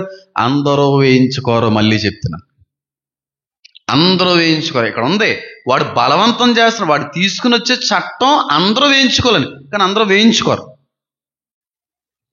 అందరూ వేయించుకుంటే యేసుక్రీస్తు ప్రభు వారు వచ్చిన తర్వాత అందరినీ, ముద్ర వేయించుకున్న వారు అందరినీ బ్రతికుండగానే అగ్నిగుండంలో పాడేయాలి. కానీ అందరూనే పాడేయలేదు, ముద్ర వేయించుకున్న వారిని మాత్రమే పాడేశారు. అంటే ముద్ర వేయించుకోలేని వ్యక్తులు కూడా ఉన్నారనే కదా దాని అర్థం. అంటే ఏర్పాటులో ఉన్న వాళ్ళందరూ ముద్ర వేయించుకోకుండా ఉండుంటారండి. మిగిలిన వాళ్ళకు అందరూ కాదేమోనని మీరు అనొచ్చేమో. 1000 ఏండ్ల పరిపాలనలో ఏర్పాటులో ఉన్న వాళ్ళు ఉండరు. 1000 ఏండ్ల పరిపాలన జరిగే సమయానికి ఏర్పాటులో దాచబడినటువంటి వ్యక్తుల్ని ఈయన రాజ్యంలో కలిపేసుకుంటాడు. ఈయన తెలుసుకోలేని వ్యక్తుల్ని అప్పచెప్తాడు 1000 ఏండ్ల పరిపాలనకి. వాళ్ళు కూడా ముద్ర వేయించుకోలేని వ్యక్తులే. కానీ వాళ్ళందరికీ నరకమే, వాళ్ళకే నరకం. ఆ 1000 ఏండ్ల పరిపాలనలో పుట్టినోళ్ళకి నరకమే. పరలోకం లేదు, ఇంకా వాళ్ళకి సమస్య లేదు, అన్డౌటెడ్లీ. ఒకవేళ అందులో కన్నా ఉంటాయేమో చూసుకో, దెబ్బైపోతావు. కాబట్టి 666 ముద్ర అనేటువంటిది అబద్ధ ప్రవక్త మూలంగా బయటకు వచ్చేటువంటి ఒక కొత్త చట్టం, ఒక లా. అది ఒక బలమైనటువంటి నిర్ణయం అది. కాబట్టి యాంటీ క్రైస్ట్కి సంబంధం లేదని అనట్లేదు, కానీ యాంటీ క్రైస్ట్ని ఏ దేవుడైతే బతికించాడో ఆ దేవుని యొక్క పేరు ముద్రగా ఆయన వినియోగించడం, ప్రతిమని ఆర్టిఫిషియల్ ఇంటెలిజెన్స్ని ఉపయోగించడం అనేటువంటిది కూడా జరుగుతుంది. అయితే మీకు ఒక అద్భుతమైనటువంటి విషయాన్ని మీతో పంచుకుంటాను. ఏంటంటే, మీరు కానీ 16వ వచనం నుంచి కానీ చదివితే దేవుడు కన్ఫ్యూజ్ అవుతున్నట్టుగా కనబడుతుంది. దేవుడు కన్ఫ్యూజ్ చేసేవాడా? కన్ఫ్యూజ్లో ఉంటాడా దేవుడు ఎప్పుడన్నా? దేవుడు అయోమయంలో ఉండేవాడా? దేవుడు 145వ సంథింగ్ కీర్తనలో ఉంటుంది, ఆయన జ్ఞానమునకు మితి లేదు అని ఉంటుంది. ఆయన సమాధానమునకు కర్తే తప్ప అయోమయానికి ఆయన కర్త కాదు. అవునా కదా? కానీ మనకి ఇక్కడ 16వ వచనం నుంచి చూస్తే దేవుడికి తెలియనట్టుగా, దేవుడు కూడా సందిగ్ధంలో పడిపోయినట్టుగా, దేవుడు కూడా అయితే అయి ఉండొచ్చు, లేదే కాకపోయి ఉండొచ్చు అన్నట్టుగా మాటలు కనబడతా ఉంటాయి. దేవుడు అనేటువంటి వాడికి 100% క్లారిఫికేషన్ ఉంటుంది. ఉండదా? దేని మీదైనా 100% ఆయనకి అవగాహన ఉంటుంది. అవగాహన లేనివాడే దేవుడు. సమస్త వాటి మీద కూడా అవగాహన ఉన్నవాడే దేవుడు. లేనోడు దేవుడు అవడం. అవునా కదా? ఆయన సర్వజ్ఞాని అని ఉంది, అనంత జ్ఞాని అని ఉంది ఆయనకి. ఆయన సర్వాంతర్యామి అని ఉంది ఆయనకి పేరు. ఆయన జ్ఞానమునకు మితి లేదు అని ఉంది పేరు. కానీ 16వ వచనం చూస్తే దేవుడికి తెలిసి తెలియనట్టుగా అనిపిస్తుంటాయి కొన్ని మాటలు. నేను చదువుతున్నాను చూడండి, మీకు కూడా అర్థమయ్యడానికి ప్రయత్నం అవుతుంది.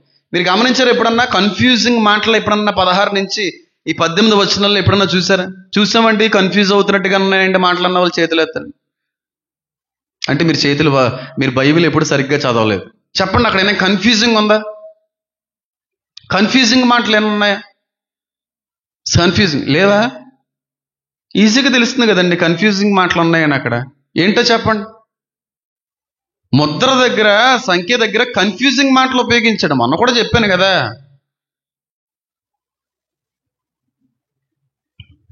నేను చదువుతున్నాను 17వ వచనం. కాగా కొద్దివారి కానీ, గొప్పవారి కానీ, ధనికులు కానీ, దరిద్రులు కానీ, స్వతంత్రులు కానీ, దాసులు కానీ అందరూ తమ కుడి చేతి మీదనైనను తమ నొసటి ఎందైనను ముద్ర వేయించుకుంటున్నట్లుగా. కుడి చేతి మీదైనా నొసటి ఎందైనా అయితే కుడి చేతి మీద పడుతుంది ముద్ర, లేదా నొసటి ఎందు పడుతుంది. క్లారిఫికేషన్ ఉందా అక్కడ? ఉందా క్లారిఫికేషన్? అయితే అక్కడ, లేదంటే ఇక్కడ. దేవుడు అనేవాడు అలా రాస్తాడా? చెప్పండి అమ్మా మీరు. కుడి చేతి మీదనైనను లేదా నొసటి ఎందైనను అంటే దేవుడికే క్లారిఫికేషన్ లేదు అక్కడ. అంతే కదా, అర్థం చేసుకోవాలి. దేవుడి క్లారిఫికేషన్ ఉండదు. దేవుడైన వాడు ఆ ముద్ర కుడి చేతి మీద పడడం నిజమైతే కుడి చేతి మీదే పడుతుందని రాయాలి. నొసటి ఎందు పడుతుంది అని అంటే నొసట మీద ముద్ర వేస్తారు అని రాయాలి.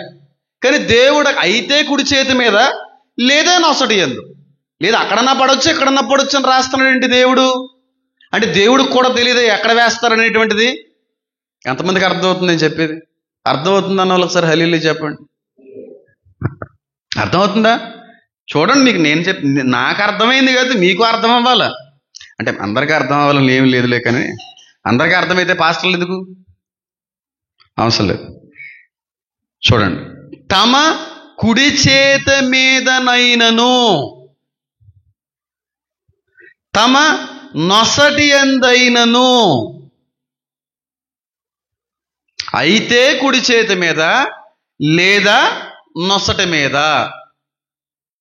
దేవుడు కుడి చేతి మీద అయితే కుడి చేతి మీద అని రాయాలి, నొసట మీద అయితే నొసట మీద అని రాయాలి. కానీ అక్కడ క్లారిఫికేషన్ ఇవ్వట్లేదు దేవుడు. ఇక్కడ కన్ఫ్యూజ్ అవుతున్నట్టుగా ఉంటుంది, కానీ కన్ఫ్యూజ్ అవడం కాదు. తర్వాత చూడండి, ఆ ముద్ర అనగా ఆ మృగము పేరైనను దాని పేరిటి సంఖ్య అయిన గలవాడు తప్ప క్రయ విక్రములు చేయటకు మరి ఎవ్వనికైనా అధికారము లేదు. ఇక్కడ కూడా కన్ఫ్యూజ్ అవుతున్నట్టు ఉందా? ఆ మృగము పేరైనా పడుతుంది, లేదా మృగము పేరు యొక్క సంఖ్య అయినా పడుతుంది. దేవుడు అనేవాడు ఏం రాయాలి? అయితే ముద్ర అంటేనే దేవుడి పేరు అని, దేవుని పేరని రాయాలి, మృగం పేరని రాయాలి, లేదా సంఖ్య అని రాయాలి. ఎక్కడ కూడా కన్ఫ్యూజ్ అవుతున్నట్టుగానే ఉంది. అవునా కదా చెప్పండి? అయితే ముద్ర వేస్తారో లేదంటే మృగము యొక్క సంఖ్య వేస్తారు.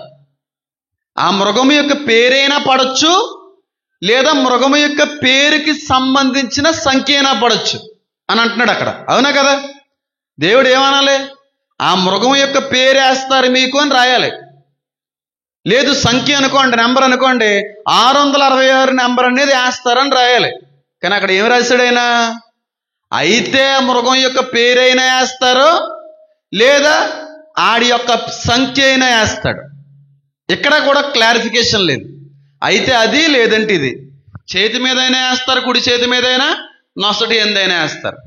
ఆ వేసేటువంటిది మృగము యొక్క పేరైనా అయి ఉండొచ్చు, లేదా వాడి యొక్క సంఖ్య అయినా అయి ఉండొచ్చు అనే క్లారిఫికేషన్ లేని మాటే కనబడుతుంది. కానీ ఇక్కడే వేస్తారని చెప్పట్లేదు, ఇక్కడే వేస్తారని అయితే ఇక్కడ, లేదంటే ఇక్కడ. వాడి పేరు లేకపోతే వాడి సంఖ్య. అంటే దేవుడు కన్ఫ్యూజ్ అయ్యి మనల్ని కన్ఫ్యూజ్ చేస్తున్నాడు అంటారా? చెప్పండి అమ్మా. దేవుడు కన్ఫ్యూజ్ అయ్యాడు కదండి? కన్ఫ్యూజ్ అయ్యాడు అంటావా? కన్ఫ్యూజ్ అయ్యాడండి దేవుడు. దేవుడికి కూడా తెలియదండి, అందుకే అక్కడ కానీ ఇక్కడ కానీ అంటాడు ఆయన. మల్టిపుల్ చాయిస్ పెడుతున్నాడు. దేవుడు తెలుసుంటే ఒకటే రాస్తారు కదా, మల్టిపుల్ చాయిస్ ఎందుకు పెడతాడు? దేవుడు తెలియదు. నువ్వు ఎప్పుడు పుడతావో తెలుసు, నువ్వు ఏ హాస్పిటల్లో పుడతావో తెలుసు, నువ్వు న్యాచురల్ నార్మల్ బర్త్ అవుతుందా లేకపోతే సిజేరియన్ అవుతుందో తెలుసు, నువ్వు పుట్టి పెరిగిన తర్వాత నీకు ఏ పేరు పెడతారో తెలుసు ఆయనకి, పెరిగిన తర్వాత నీకు పెళ్ళి ఎప్పుడవుతుందో తెలుసు, నీకు వచ్చే భార్య పేరు తెలుసు, నీ యొక్క భర్త గారి పేరు తెలుసు, నీకు వచ్చేటువంటి సంతానం ఎప్పుడు పుడతాదో తెలుసు, సంతానంలో మగాళ్ళు ఎంతమంది ఆడవాళ్ళు ఎంతమంది తెలుసు, వాళ్ళకి పెట్టే పేర్లు కూడా తెలుసు, వాళ్ళు ఎప్పుడు చచ్చిపోతారో తెలుసు, నువ్వు ఎప్పుడు చచ్చిపోతావో తెలుసు, నువ్వు ఎప్పుడు గతించిపోతావు అన్నీ అని తెలుసు. నువ్వు పుట్టక ముందు తెలుసు, పుట్టిన తర్వాత తెలుసు, చచ్చిపోయిన తర్వాత కూడా తెలుసు నీ గురించి అని. ఎంత తెలిసిన దేవుడికి ముద్ర ఏంటో తెలీదా? ఎక్కడ వేస్తారో తెలీదా? ఎంత కన్ఫ్యూజ్ అవుతున్నాడు దేవుడు. ఆ కన్ఫ్యూజన్లో మనల్ని కూడా కన్ఫ్యూజ్ చేస్తున్నాడా? ఎట్టి పరిస్థితులకు దేవుడు ఎప్పుడు కన్ఫ్యూజ్ అవడు. ఎందుకంటే ఆయన సర్వజ్ఞాని.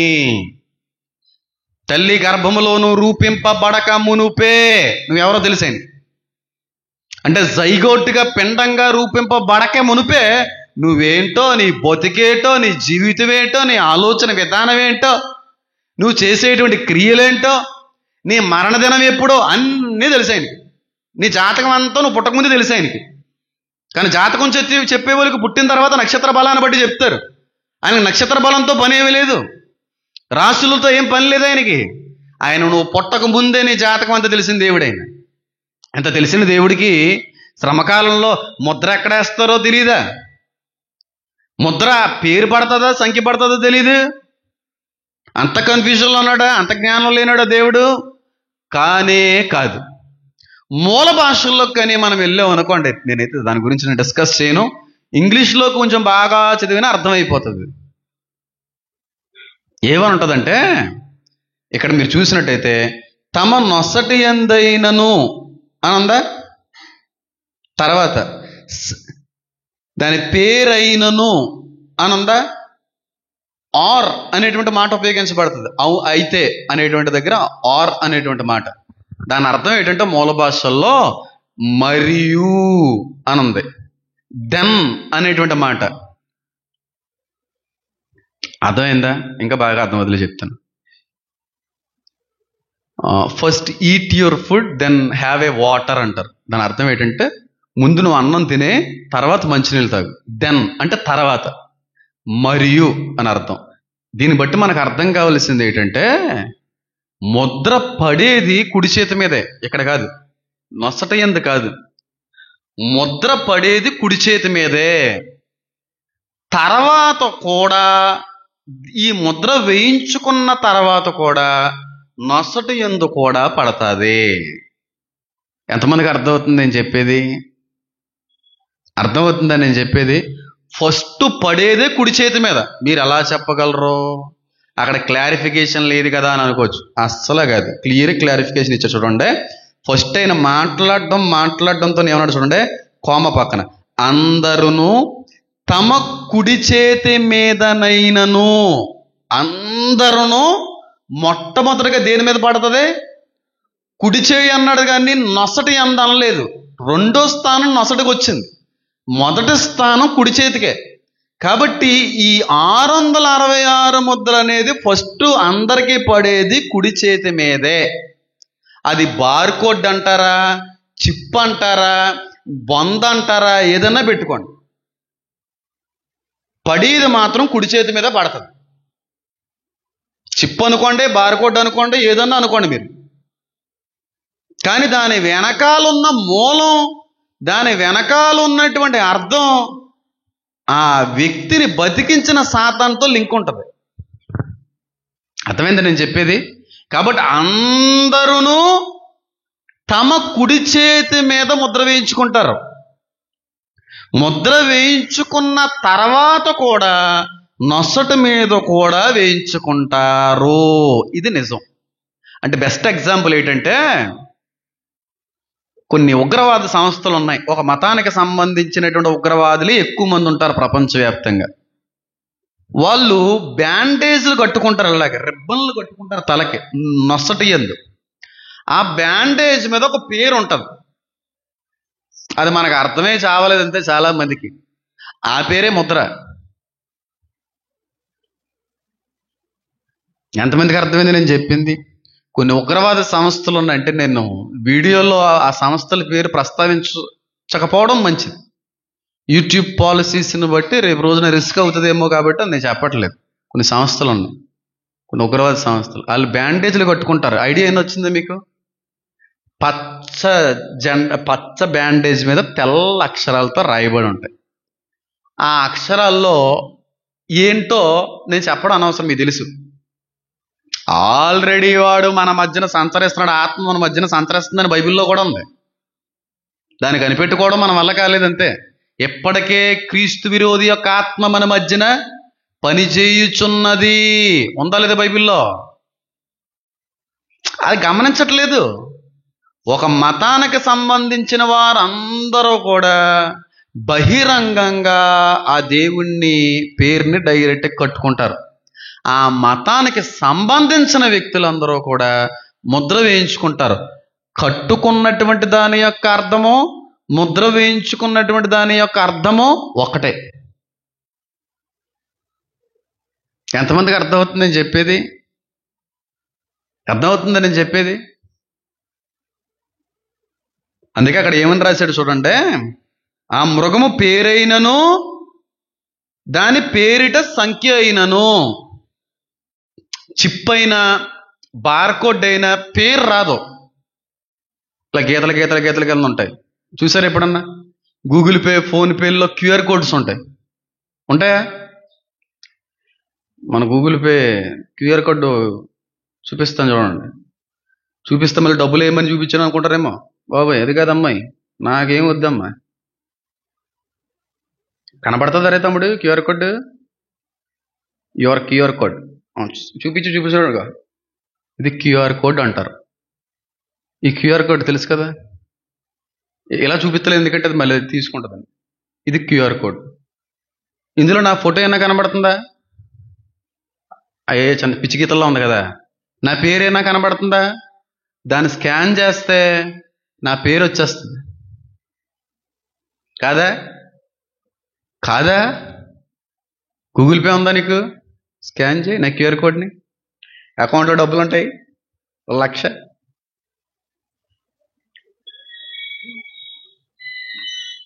మీకు అర్థం అవడానికి చెప్తున్నాను. ఆడు ఎంత కన్నింగ్ ఫీల్లో చూడండి. రా, స్కానర్ ఓపెన్ చేయి. ఇక్కడ నేను కానీ, నా పేరు కానీ, నా ఫోటో కానీ, నా డీటెయిల్స్ కానీ ఏమీ లేవు స్కానర్ మీద. ఈ స్కాన్ చేయి. వచ్చిందా? పైన డీటెయిల్స్ వచ్చేసినాయి, నా పేరు, ఫోటో అన్నీ వచ్చేసినాయి. కూర్చోమ్మ, అక్కడ కూర్చో. అవన్నీ చెప్పద్దు. అదేంటి? ఆ క్యూఆర్ కోడ్ స్కాన్ చేస్తే నా పేరు, నా ఇంటి పేరు, నా డీటెయిల్స్, నా ఫోన్ అంతా వచ్చేసిందే. అంటే క్యూఆర్ కోడ్ వెనకాల ఎవరి పేరుంది? నా పేరు. నా పేరుని బార్కోడ్లో మార్చగలను, నా పేరుని క్యూఆర్ కోడ్లో మార్చగలను, నా పేరుని చిప్లో కూడా మార్చేయగలను. ఆ టెక్నాలజీ ఉంది ఇప్పుడు. తెలీదు జనాలకే. కానీ దాని వెనకాల ఉన్నది ఎవరో? ముద్ర వెనకాల, క్యూఆర్ కోడ్ వెనకాల, చిప్ వెనకాల సాతాను ఉన్నాడు. ఇప్పుడు అర్థమైందా? ముద్ర వేయించేసుకుంటున్నాం, అది జస్ట్ స్కానరే, బార్ కోడే, చిప్పే, whatever it may be. కానీ ఆ బార్ కోడ్ వెనకాల ఉన్నటువంటి అసలు సిసలేని పేరు ఎవరో తెలుసా? సాతాను గారు. యాంటీ క్రైస్ట్ని ఎవరైతే బతికించాడో, ఏ దేవుడైతే బతికించాడు అనేటువంటి నమ్మకం, అభిప్రాయం టైంలో వచ్చిందో, ఆ దేవుని పేరుని బహిరంగంగా అంగీకరించి మన శరీరంలో ఒక భాగం చేసేసుకుంటున్నాం. కాబట్టి మన డిఎన్ఏ ఏమైపోద్దన్నాను నేను? పాడైపోద్ది. ఆ ముద్ర వేయించుకున్నటువంటి వ్యక్తి యొక్క శరీరం మీద ఏం పుడుతుంది? చెడ్డ పుండు పుడుతుంది. కాంప్లికేషన్స్ అనేటువంటివి వస్తాయి. కానీ ఖచ్చితంగా కుడి చేతి మీద పడుతుంది. కానీ ఒక మతం ఉంది చూడండి, వాళ్ళు కుడి చేతి మీద వేయించుకోవడంతో పాటుగా మరియు నొసటి యందు కూడా దేవుని బ్యాండేజ్ గట్టిగా కడతారు. ఇప్పుడు ఎంతమందికి అర్థమైంది? డైరెక్ట్ గాను ఇండైరెక్ట్ గాను సాతాను డిఎన్ఏలోకి వచ్చేస్తున్నాడు. ఎంతమందికి అర్థమైంది నేను చెప్పింది? మనిషితో పడద్రోయబడిన దేవదూత కలిస్తే ఏమైంది? వాళ్ళ జీవితం నాశనమైంది.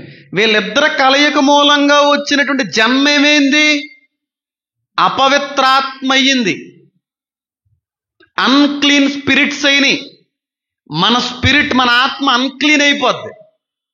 పరిశుద్ధమైనటువంటి ఈ ఆత్మ కాస్త అపరిశుద్ధమైన, అపవిత్రమైన, హేయమైన ఆత్మగా, అంటే ఒక మాటలో చెప్పాలంటే సాతానికి మన ఆత్మలను అమ్మేశాం.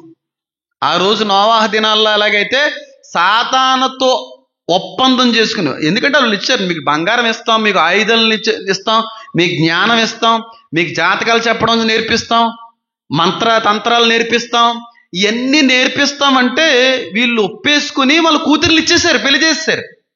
అర్థమైంది నేను చెప్పింది మీకు? జీవితంలో ఎప్పుడూ చూడనటువంటి వైభోగాల్ని, జ్ఞాన విద్యల్ని, వీటన్నిటిని మీకు నేర్పుతాం. మీ అమ్మాయిల నుంచి మాకు పెళ్లి చేయాలి.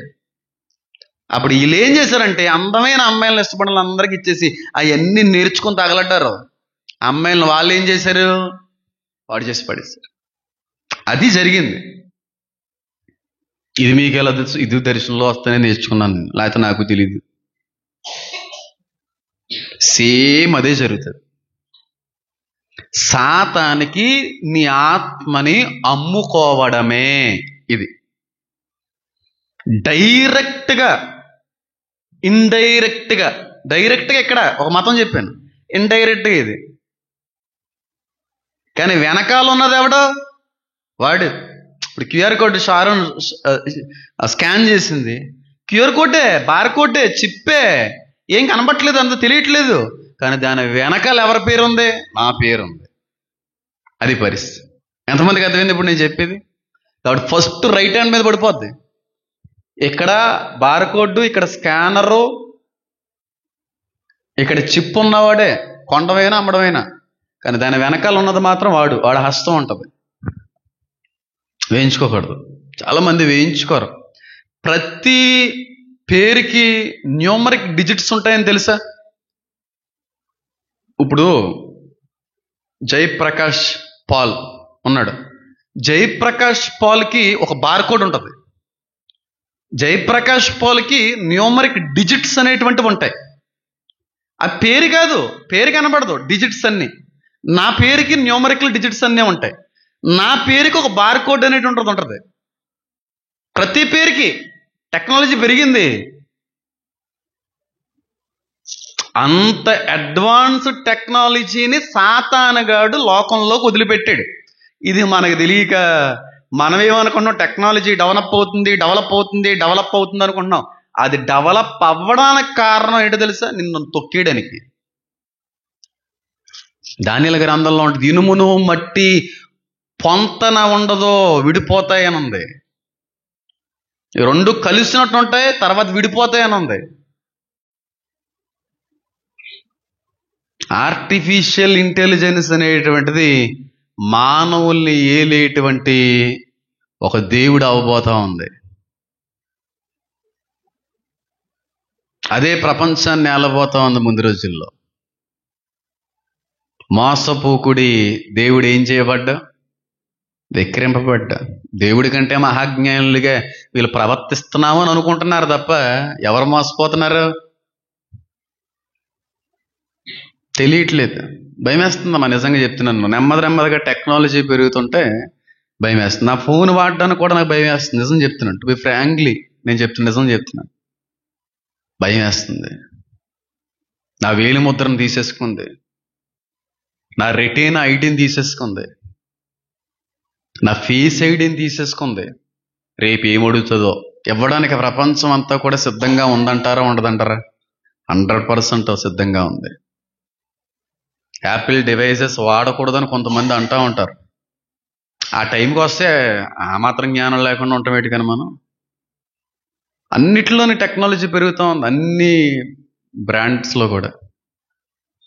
యాపిల్ ఎందుకు వాడతారంటే కొంతమంది సోకు చేయడానికి వాడతారు, కొంతమంది రేంజ్ను చూపించడానికి వాడతారు, కొంతమంది డిగ్నిటీని బయలుపరుచుకోవడానికి వాడతారు. స్టేటస్కి సింబల్ యాపిల్ అనేది.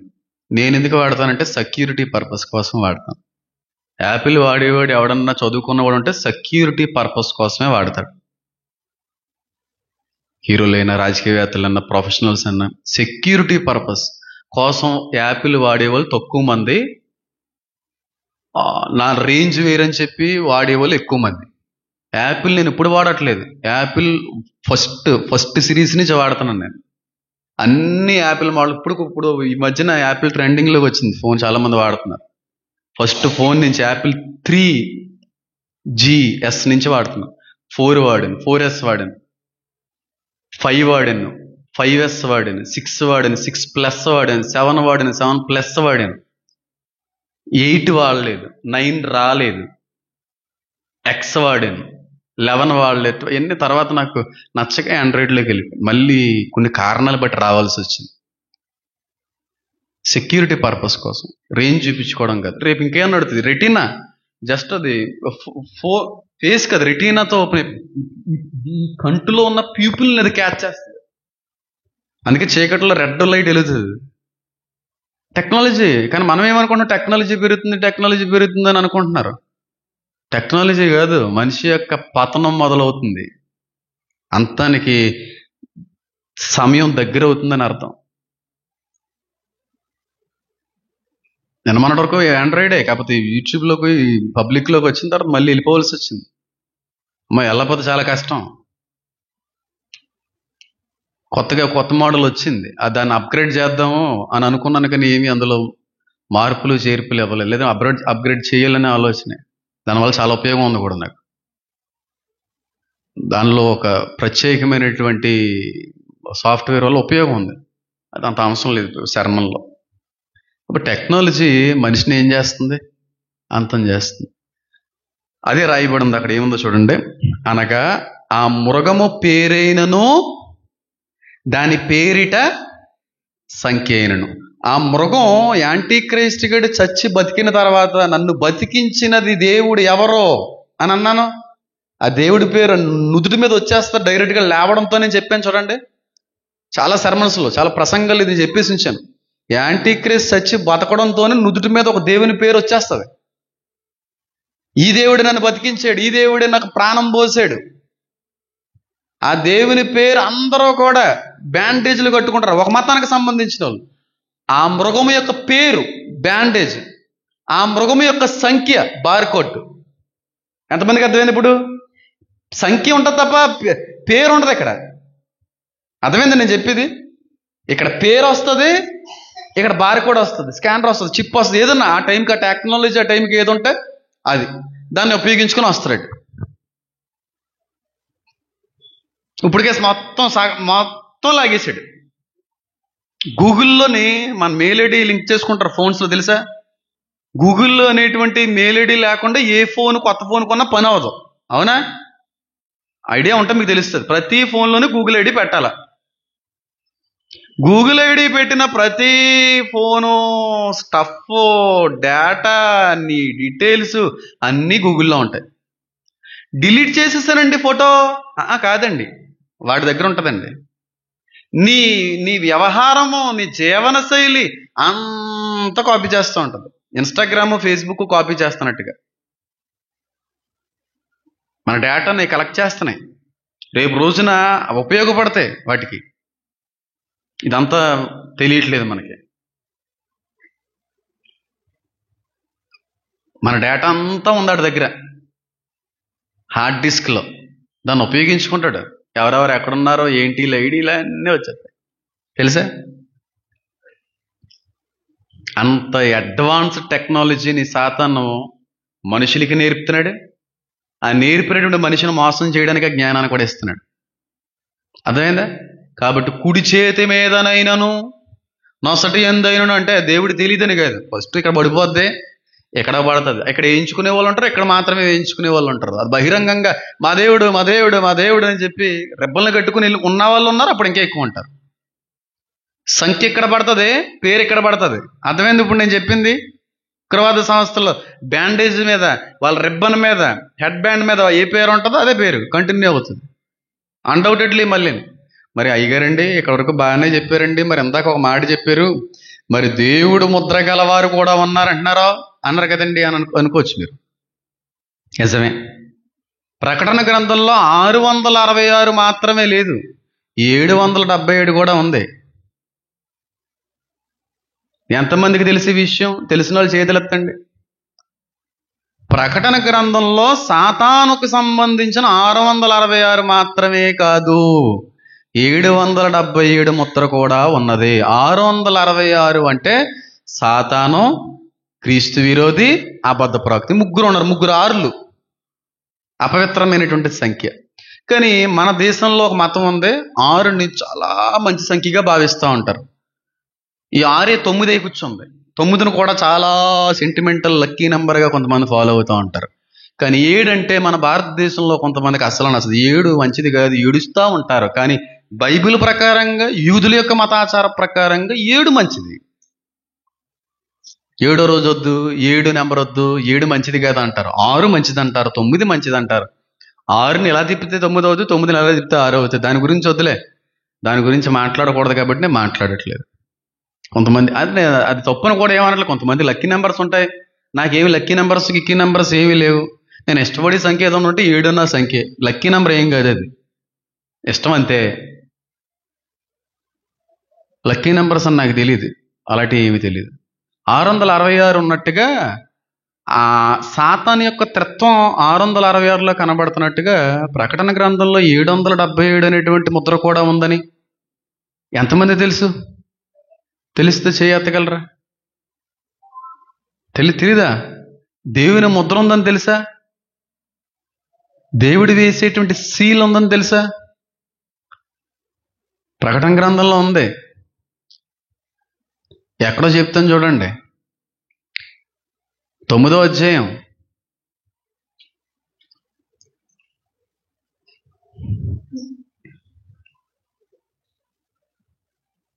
4వ వచనం. మరియు నొసలు యందు దేవుని ముద్ర లేని మనుష్యులకే తప్ప భూమిపైనున్న గడ్డికైనను ఏ మొక్కలకైనను మరి ఏ వృక్షమునకైనను హాని కలిగి చేయకూడదని వాటికి ఆజ్ఞ ఇయ్యబడెను. ఎవరి ముద్ర లేని వారిని హాని చేస్తాయి ఈ మిడతలు, అంటే దయ్యాలు. దేవుని ముద్ర లేని వాళ్ళకి అంటే శ్రమకాలంలో సాతాను యొక్క 666 ముద్రతో పాటుగా దేవుని ముద్ర కూడా ఉంటుందనేనా? అంటే దేవుడు కూడా కొంతమందిని ముద్రిస్తాడనే దాని అర్థం. అలా దేవుని చేత ముద్రించబడినటువంటి వ్యక్తుల్ని శ్రమలో ఏమీ చెయ్యలేవో. రెండవది, ఈ దురాత్మలను చూడండి, మిడతలు అంటే దయ్యాలు, దూతలు, పడద్రోయబడిన దేవదూతలు అని చెప్పాను కదండి, అవి ఏమీ చేయలేవు. అంటే శ్రమకాలంలో 666 ముద్రతో పాటుగా ఈ శ్రమకాలంలో దేవుడు కూడా కొంతమందికి ఏమేస్తాడు? చెప్పాలి. మీరు చెప్పట్లేదు, నాకు చెప్పకపోతే ఇక్కడతో ఆపేస్తాను, నెక్స్ట్ ఎప్పుడన్నా మాట్లాడదాం. చెప్పాలి. ఏమేస్తాడు? గట్టిగా ఏంటంటారా ముద్ర? ఇంతకనే చెప్పాలి. ఏంటంటారా ముద్ర? చెప్పాలి. ఎవరన్నారు?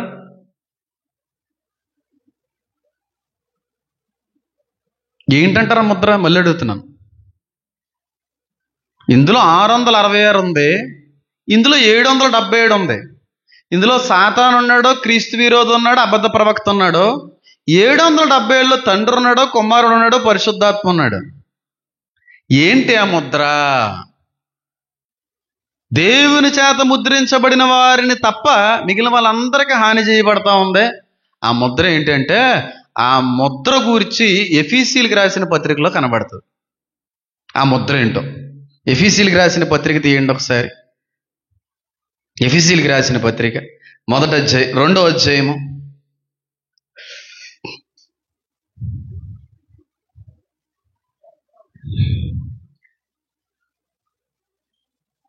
'ఏంటో ముద్ర మీకు బాగా అర్థమయ్యేలా చెప్తాను.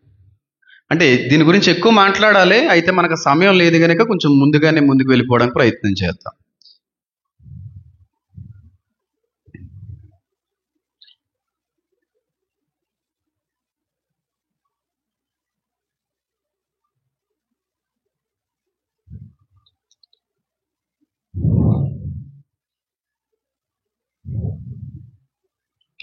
ఎఫెసీయులకు రాసినటువంటి పత్రిక 1వ అధ్యాయం 13-14 వచనాలు చూడండి. మీరును సత్యవాక్యమును అనగా మీ రక్షణ సువార్తను విని క్రీస్తునందు విశ్వాసం ఉంచి వాగ్దానము చేయబడిన ఆత్మ చేత ఏం చేయబడ్డారు? చెప్పాలి. ముద్రించబడితిరి. దేవుని మహిమకు కీర్తి కలుగుటకై ఆయన సంపాదించుకున్న ప్రజలకు విమోచనము కలుగు నిమిత్తము ఈ ఆత్మ మన స్వాస్థ్యమునకు సంచకరువుగా ఉన్నాడు. ఆత్మ అనే దగ్గర ఏ లెటర్స్ ఉపయోగించబడింది? బోల్డ్ లెటర్స్. బోల్డ్ లెటర్స్తో ఆత్మ సంబోధించబడదని అర్థం ఏంటి? అంటే మనం దేంతో సీలు వేయబడ్డామని చెప్పాను, మర్చిపోయారటి. ఆ ఫలాలు అయ్యిని, ఆ వర్తమానాలు మర్చిపోయారు. ఎప్పుడైతే యేసు క్రీస్తు ప్రభువుని వారి గురించి విని ఆ సువార్తను అంగీకరించి ఆ దేవుని సొంత రక్షకునిగా మనం తెలుసుకుని అంగీకరిస్తామో వెంటనే పరిశుద్ధాత్ముడు వచ్చి మన ముద్ర ఏమేస్తుందంట? మన మీద స్టాంప్ వేస్తాడు. అడ్వాన్స్ అది. సంకుచరము అనగా అడ్వాన్స్ ఇచ్చాడు. ఆ అడ్వాన్స్ పరిశుద్ధాత్ముడు. ఎంతమందికి అర్థమైంది?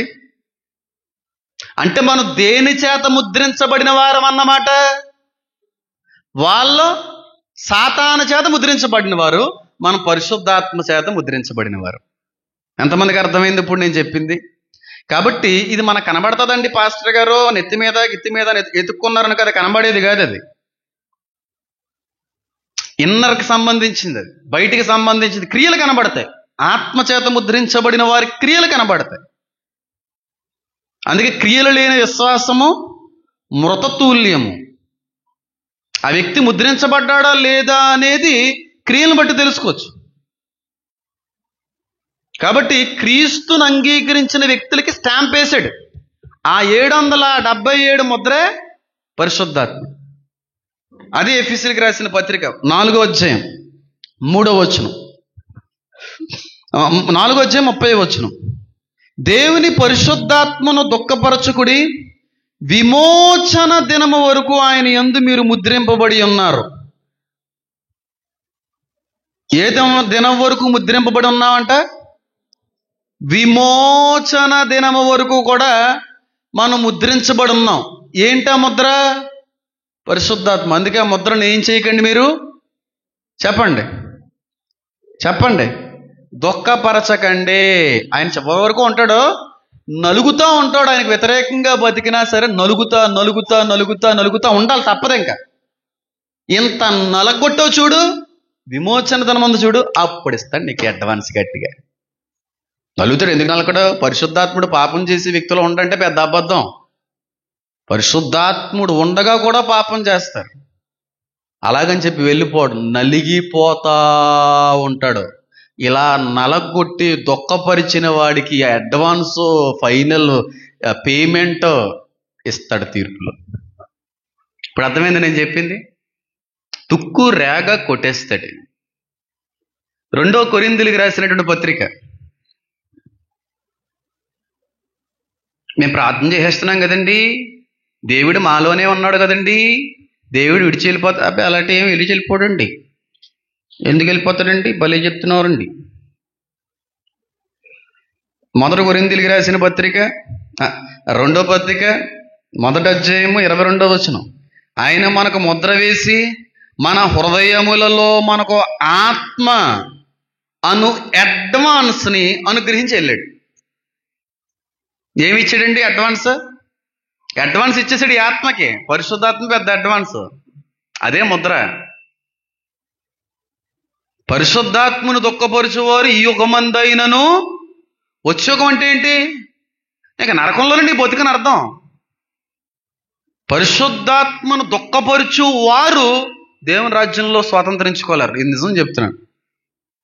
అలాగని చెప్పి నిన్ను విడిచి వెళ్ళిపోడు ఆయన. ప్రార్థన చేస్తావు, పాటలు పాడతావు, అన్నీ దైవభక్తి కలిగినటువంటి స్త్రీ వలె పురుషుని వలె కనబడతావు. నలుగుతా నలుగుతా ఉంటాడు. జడ్జిమెంట్ వస్తుంది. ఇదిగో ఇచ్చారా నా అడ్వాన్స్, నాకు ఈ ఆత్మ నాకు సంబంధించింది. ఏం అయిపోతాను. పరిశుద్ధాత్మ చేత ముద్రింపబడినటువంటి వ్యక్తుల్ని ఏం చేయలేడన్నమాట? పాడు చేయలేడు అపవాది. కానీ మీకు విషయం తెలుసా? పరిశుద్ధాత్మ చేత ముద్రించబడినటువంటి మన ఆత్మల్ని అపవాది ఏమీ చేయలేడు, సాతాను ఏమీ చేయలేడు. కానీ మనం చేయగలం మన ఆత్మ నాశనంలోకి. మన ఆత్మని మనమే నాశనం చేసుకోగలం, కానీ సాతాను ఏం చేయలేడు. ఎంతమందికి అర్థమైంది నేను చెప్పింది? మన ఆత్మను సాతాను నాశనం చేయలేడు, పాడు చేయలేడు. ఎందుకంటే we are sealed by the Holy Spirit అంటాను నేను. కానీ మన ఆత్మను మన చేతులతో మనం పాడు చేసుకోగలం. ఎంతమందికి అర్థమైందని చెప్పింది? నీ ఫ్రీడమ్ ఇచ్చాడు దేవుడు. అడ్వాన్స్ అయితే ఇచ్చాడు, ఫుల్ పేమెంట్ ఇవ్వలేదు కదా. ఫుల్ పేమెంట్ నిత్య జీవం. ఇప్పుడు అడ్వాన్స్ తీసుకున్నంత మాత్రాన్ని అమ్మేయాలని ఏమీ లేదు కదా. నీకు ఇష్టమైతే చివరి వరకు అదే మాట మీద ఉంటే అమ్ముతావు నీ ఆత్మని. నీకు ఇష్టం లేదనుకో, నేను అమ్మాలనుకోవట్లేదండి, అడ్వాన్స్ ఇచ్చేస్తున్నానంటే ఎవరు కాదంటారు? అడ్వాన్స్ ఇచ్చేళ్ళాడు. నిత్య జీవం వరకు కూడా నమ్మకంగా ఈ ఆత్మ నీకే అమ్ముతాను అనుకుంటే అని కొనుక్కోవడానికి ఎప్పుడు రెడీ, ఫుల్ పేమెంట్ ఇవ్వడానికి ఎప్పుడు రెడీ. మధ్యలో వద్దండి అడ్వాన్స్ తీసుకోవాలనుకోవట్లేదండి, మీ అడ్వాన్స్ మీరు తీసుకోండి, వేరే వాళ్ళు పెద్ద అడ్వాన్స్ ఇచ్చారండి, లోకం అనే అడ్వాన్స్ పొందుకున్నానండి, ఆ లోకంలో కలిసిపోయావా అని ఏమి అండవు. నీ అడ్వాన్స్ తీసేసుకుని ఎక్కడ పంపాలో అక్కడ పంపించేస్తాడు. నిత్య జీవం ఉంది, నిత్య రెండు ఉన్నాయి. కానీ నిత్య జీవంలోనూ ఉండడం కొరకే అడ్వాన్స్ ఇచ్చాడు ఈ ఆత్మకి. నీ ఇష్టం అది. ఇది దేవుని ముద్ర. దేవుని ముద్ర అంటే ఏదో పేదగా ఏం లెక్చర్లు ఏం బీకే ఎక్కర్లేదు. పరిశుద్ధాత్ముడు రక్షించబడి క్రీస్తుని ఎరిగినటువంటి వ్యక్తులకి ఇచ్చేటువంటి అద్భుతమైనటువంటి స్టాంపింగ్ అది. ఆ ముద్ర వేయించబడినటువంటి వ్యక్తులను ఎవరు ఏం చేయలేరు, శ్రమలు కూడా ఏం చేయలేరు. కాపాడతాడు ఆ వ్యక్తులు. తెలుసుకుంటారు. ఆల్రెడీ క్రీస్తుని తెలుసుకుని మారు మనసు లేక విడవబడిన వాళ్ళు ఉంటారు. అసలు క్రీస్తు ఎవరో తెలియకుండా శ్రమకాలంలో క్రీస్తుని తెలుసుకుని ముద్రించబడిన వారు ఉంటారు. అందులో కూడా ఏర్పాట్లో ఉన్న వాళ్ళు ఉంటారు, ఏర్పాట్లో లేని వాళ్ళు ఉంటారు. ఏర్పాట్లో లేని వాళ్ళు ఏం చేసుకుంటారు ముద్ర. పిలవబడిన వారు అనేకులే, కానీ ఏర్పాట్లో ఉన్న వాళ్ళు కొందరే. బాప్తిసం పొందుకున్న వాళ్ళందరూ కూడా పరలోకానికి వెళ్ళిపోతే పరలోకం ఖాళీగా ఉండదు, చాలా లిమిటెడ్ అది. మరలా నూతనముగా జన్మించాలి. చచ్చే లోపు అది రావాలి, ఎత్తబడే లోపు అది రావాలి, లేకపోతే అయిపోయినట్టే సీన్. శ్రమకాలంలో విడవబడిన వాళ్ళకి అవకాశం, అసలు శ్రమకాలంలో విడబడే పరిస్థితి లేకుండా చచ్చిపోయిన వాళ్ళకి ఇంకా అవకాశమే లేదు కదా, డైరెక్ట్గా అగ్నికొండవే నీకు. ఇది 777 ముద్ర అన్నమాట. తండ్రి చేత, కుమారుని చేత, పరిశుద్ధాత్ముని చేత ముద్రించబడిన వారమై అన్నాం. అడ్వాన్స్ మాత్రమే, ఫుల్ పేమెంట్ ఏం ఇచ్చేయలేదు. ఇంకా ఇస్తాడు ఫుల్ పేమెంట్ నీ ఆత్మకి, నిత్య జీవం అనేటువంటి ఫుల్ పేమెంట్. ఇంకా చాలా ఉంది. అది నీ ఇష్టం, నీ చేతికి సంబంధించి నీ వ్యక్తిగత విషయం. అది నీకు స్వాతంత్రత ఉంది. అమ్మాలన్నా అమ్మకూడదన్నా స్వాతంత్రత ఉంది. యోధ అడ్వాన్స్ తీసుకున్నాడు, పరిశుద్ధాత్మ అనేటువంటి అడ్వాన్స్ అయితే ముద్రించబడినాడు. కానీ తర్వాత నచ్చలేదు, దీనికంటే ఎక్కువ పేమెంట్ వస్తుందని చెప్పి అక్కడికి వెళ్ళాడు. ఆత్మ ఎవరికి అమ్మేసుకున్నాడు? సాతాను యోధాలో ప్రవేశించెను అని ఉంది. అలా బోల్డ్ మంది తప్పిపోతారు. ఎంతమందికి అర్థమవుతుందని చెప్పింది. ఆయన కూడా అభిషేకించబడినవాడు, ఆయన కూడా ముద్రించబడిన వారే. కానీ దేవుడిచ్చిన అడ్వాన్స్ నచ్చలేదు, సరిపోలేదు అయ్యగారికి. వద్దు ఇది సరిపోవట్లేదు, నాకు ఇంకా ఎక్కువ కావాలనుకున్నాడు. ఎటో బయట వెండి నాణాలకి అడ్వాన్స్ తీసేసుకున్నాడు. ఈ అడ్వాన్స్ వెనక్కి ఇచ్చేసాడు. సాతాను ఇచ్చిన అడ్వాన్స్ తీసుకున్నాడు. సాతాను వచ్చేసాడు, సాతాను చంపేశాడు. ఏసే ఒకటే మాట అన్నాడు, ఈ వ్యక్తి పుట్టకపోయి ఉండుంటేనే బాగుండు కదరా. ఎందుకన్నాడు ఆ మాట? ఎందుకన్నాడు ఆ మాట? ఆ వ్యక్తి ఎక్కడ ఉంటాడని దాని అర్థం అతి ఘోరమైనటువంటి పరిస్థితి, నరకంలో ఉంటాడనే కదా. రక్షించబడిన వారు, అభిషేకించబడిన వారు, పరిశుద్ధాత్మను పొందుకున్న వాళ్ళందరూ దేవుని రాజ్యానికి వెళ్ళిపోతారంటే పెద్ద అబద్ధం ఇది. యోధా కంటే గొప్పవారిమా మనం? సౌలు కంటే గొప్పలమా మనం? సమూయేలు చేత అభిషేకించబడినటువంటి వ్యక్తి సౌలు ఒక్కచోట చచ్చిపోతుంటే కనీసం కూడా లెక్క చేయలేదే దేవుడు.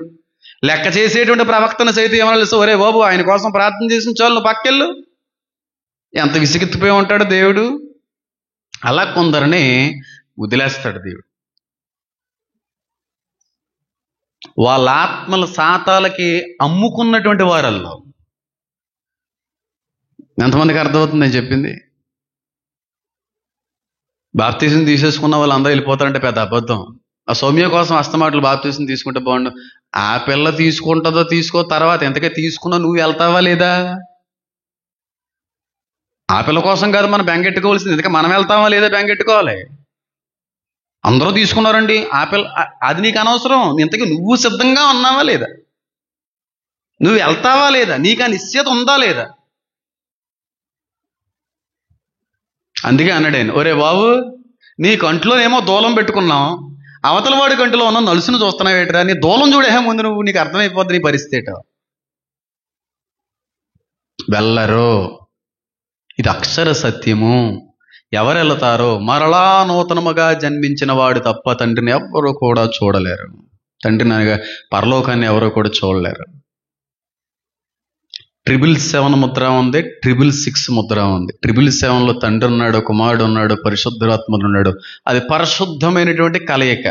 666లో సాతానుడు క్రీస్తు విరోధనుడు అబద్ధ ప్రవక్తనుడు. ఇది అపరిశుద్ధమైనటువంటి కలయిక. దీని చేత ముద్ర ఉంది, దాని చేత ముద్ర ఉంది. సాతానుగాడు ఎప్పుడో కూడా దేవుణ్ణి ఫాలో అవ్వాలి, కాపీ కొట్టేవాడని చెప్తాను కదా నేను. నిజంగా క్రైస్తుడు ఒకరిని చూసి ఎప్పుడు కాపీ కొట్టడు. ఇండివిజువల్గా ఒక ప్రత్యేకత ఉంటుంది క్రైస్తవుడికి. వాక్యం చెప్పడంలో కావచ్చు, వాక్యం చదవడంలో కావచ్చు, ప్రార్థనలో కావచ్చు, పాటలు పాడటంలో కావచ్చు.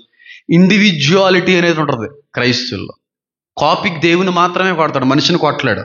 కానీ సాతాన సంబంధికులు మనుషులను కాపీ కొడుతుంటారు. సాతాను దేవుడి ముద్ర ఎలాగైతే క్రైస్తవులకి వేసాడో, ఈ నా బిడ్డలు కూడా ఉన్నారు, నా బిడ్డలకు కూడా ముద్ర వేస్తానని చెప్పి తీసుకొచ్చాడండి 666. అది నేను అదే అంటాను, don't be a copy cat, be you అంటాను. నీవుగా ఉండు, నీలా భక్తి చేయి. సాతాను కాపీలు కొడతాడు, అలా చేద్దాం, ఎలా చేద్దాం, అది చేద్దాం, ఇది చేద్దాం. నేను ఎవరిని కాపీ కొట్ట, మా తాతయ్య గారిని కాపీ కొట్ట. మా తాతయ్య గారిలో ఈ అనుభవం వచ్చింది, ఆ అనుభవం వచ్చింది నేను ఎప్పుడైనా చెప్పాను. నేను ఎప్పుడు ఆయనదే, నాది నాదే. నన్ను కాపీ కొడదాం అనుకుంటే అసలు ఒప్పుకోను. నువ్వులా ఉండాలి. చాలా మంది అంటుంటారు ఫోన్ చేసి, అన్న మీ దగ్గర కొన్ని రోజులు ఉండి వెళ్తామన్నా, కొంత 6 months ఉంటాం, 7 months ఉంటాం, సేవల తర్వాత వెళ్ళిపోతాం. అంత సీన్ ఏమీ లేదు. నా పేరు ఉపయోగించుకోవడానికి వీలు లేదు, నన్ను ఒక గురువుగా చేసుకోవడానికి వీలు లేదు, మీరు శిష్యులుగా ఉండడానికి అసలు వీలు లేదు. అలాంటి అవకాశం ఒప్పుకోను, అసలు సమస్య లేదు. నీది నీదే, నాది నాదే. నేను ఒకరినే ఫాలో అవుతాను, దేవునికి ఎవరినే ఫాలో అవను. ఎవరి ప్రసంగాలన్నా, ఈ దైవ సేవకుడు ప్రసంగాలన్నా వింటాను అనేది హిస్టరీలో ఎవరన్నా చూపిస్తే నేను సేవ మానేస్తాను. సబ్స్క్రిప్షన్లో ఫాలోలు ఉండొచ్చు కదా, ఎవరి వాక్యం విన్నాను, ఎవరి దగ్గర నేర్చుకుని, ఎవరినే ఫాలో అవను, ఆయన్నే ఫాలో అవుతాను.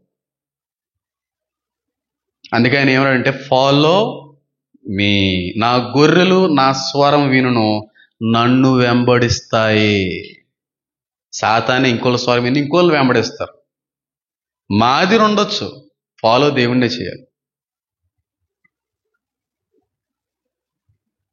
మా ఆత్మీయ తండ్రి అండి హేమన్న గారు అనే పేరు పిలిపించుకోవడానికి నేను సిద్ధంగా లేను. నేను దానికి తగను. నేను ఎవరికే ఆత్మీయ తండ్రిని కాదు, నేను ఒక సేవకుడిని అంతే. అసలు ఆ కాన్సెప్టే ఇష్టం ఉండదు. ఒక పాస్టర్ ఉండేవాడు ఇక్కడ, పారాసామ్యుల దగ్గర ఆత్మీయ కుమారుడు నుండి అని పేరు సంపాదించుకునే ప్రయత్నం ఎక్కడుంది? అలా పిల్లకి చెప్పుకోకయ్యి ఎక్కడికైనా వెళ్ళి సువార్త చేయి, సేవ చేసుకోకని ఆయన పేరు ఉపయోగించుకుని నచ్చట్లేదు మాకు. ఎందుకంటే ఇంత క్వాలిఫికేషన్ లేదు. నీలో ఉన్నది నాలో ఉండకపోవచ్చు, నాలో ఉన్నది నీలో ఉండకపోవచ్చు, దేవుళ్ళు ఉన్నది అసలు మనలో ఏమి ఉండకపోవచ్చు. అదే కాపీ కొట్టాడు అన్నమాట సాతాను. ఏమనంటే, క్రైస్తవులకైనా దేవుడు, ఆ దేవుడు వేసే ముద్ర నా బిడ్డలకు లేదా ముద్ర అని చెప్పి 666 ముద్ర తీసుకొచ్చాడు. ఎంతమందికి అర్థమైంది నేను చెప్పింది?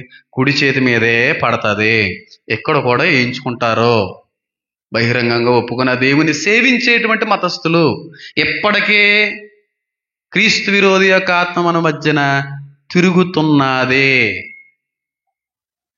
ఆ బ్యాండేజ్లు వేసుకుని తిరిగే వాళ్ళు ఉన్నారు. ఆ బ్యాండేజ్ల మీద ఎవరి పేరు ఉందో చూడండిరా, అప్పుడు మీకు 666 ముద్ర అర్థమైపోద్ది.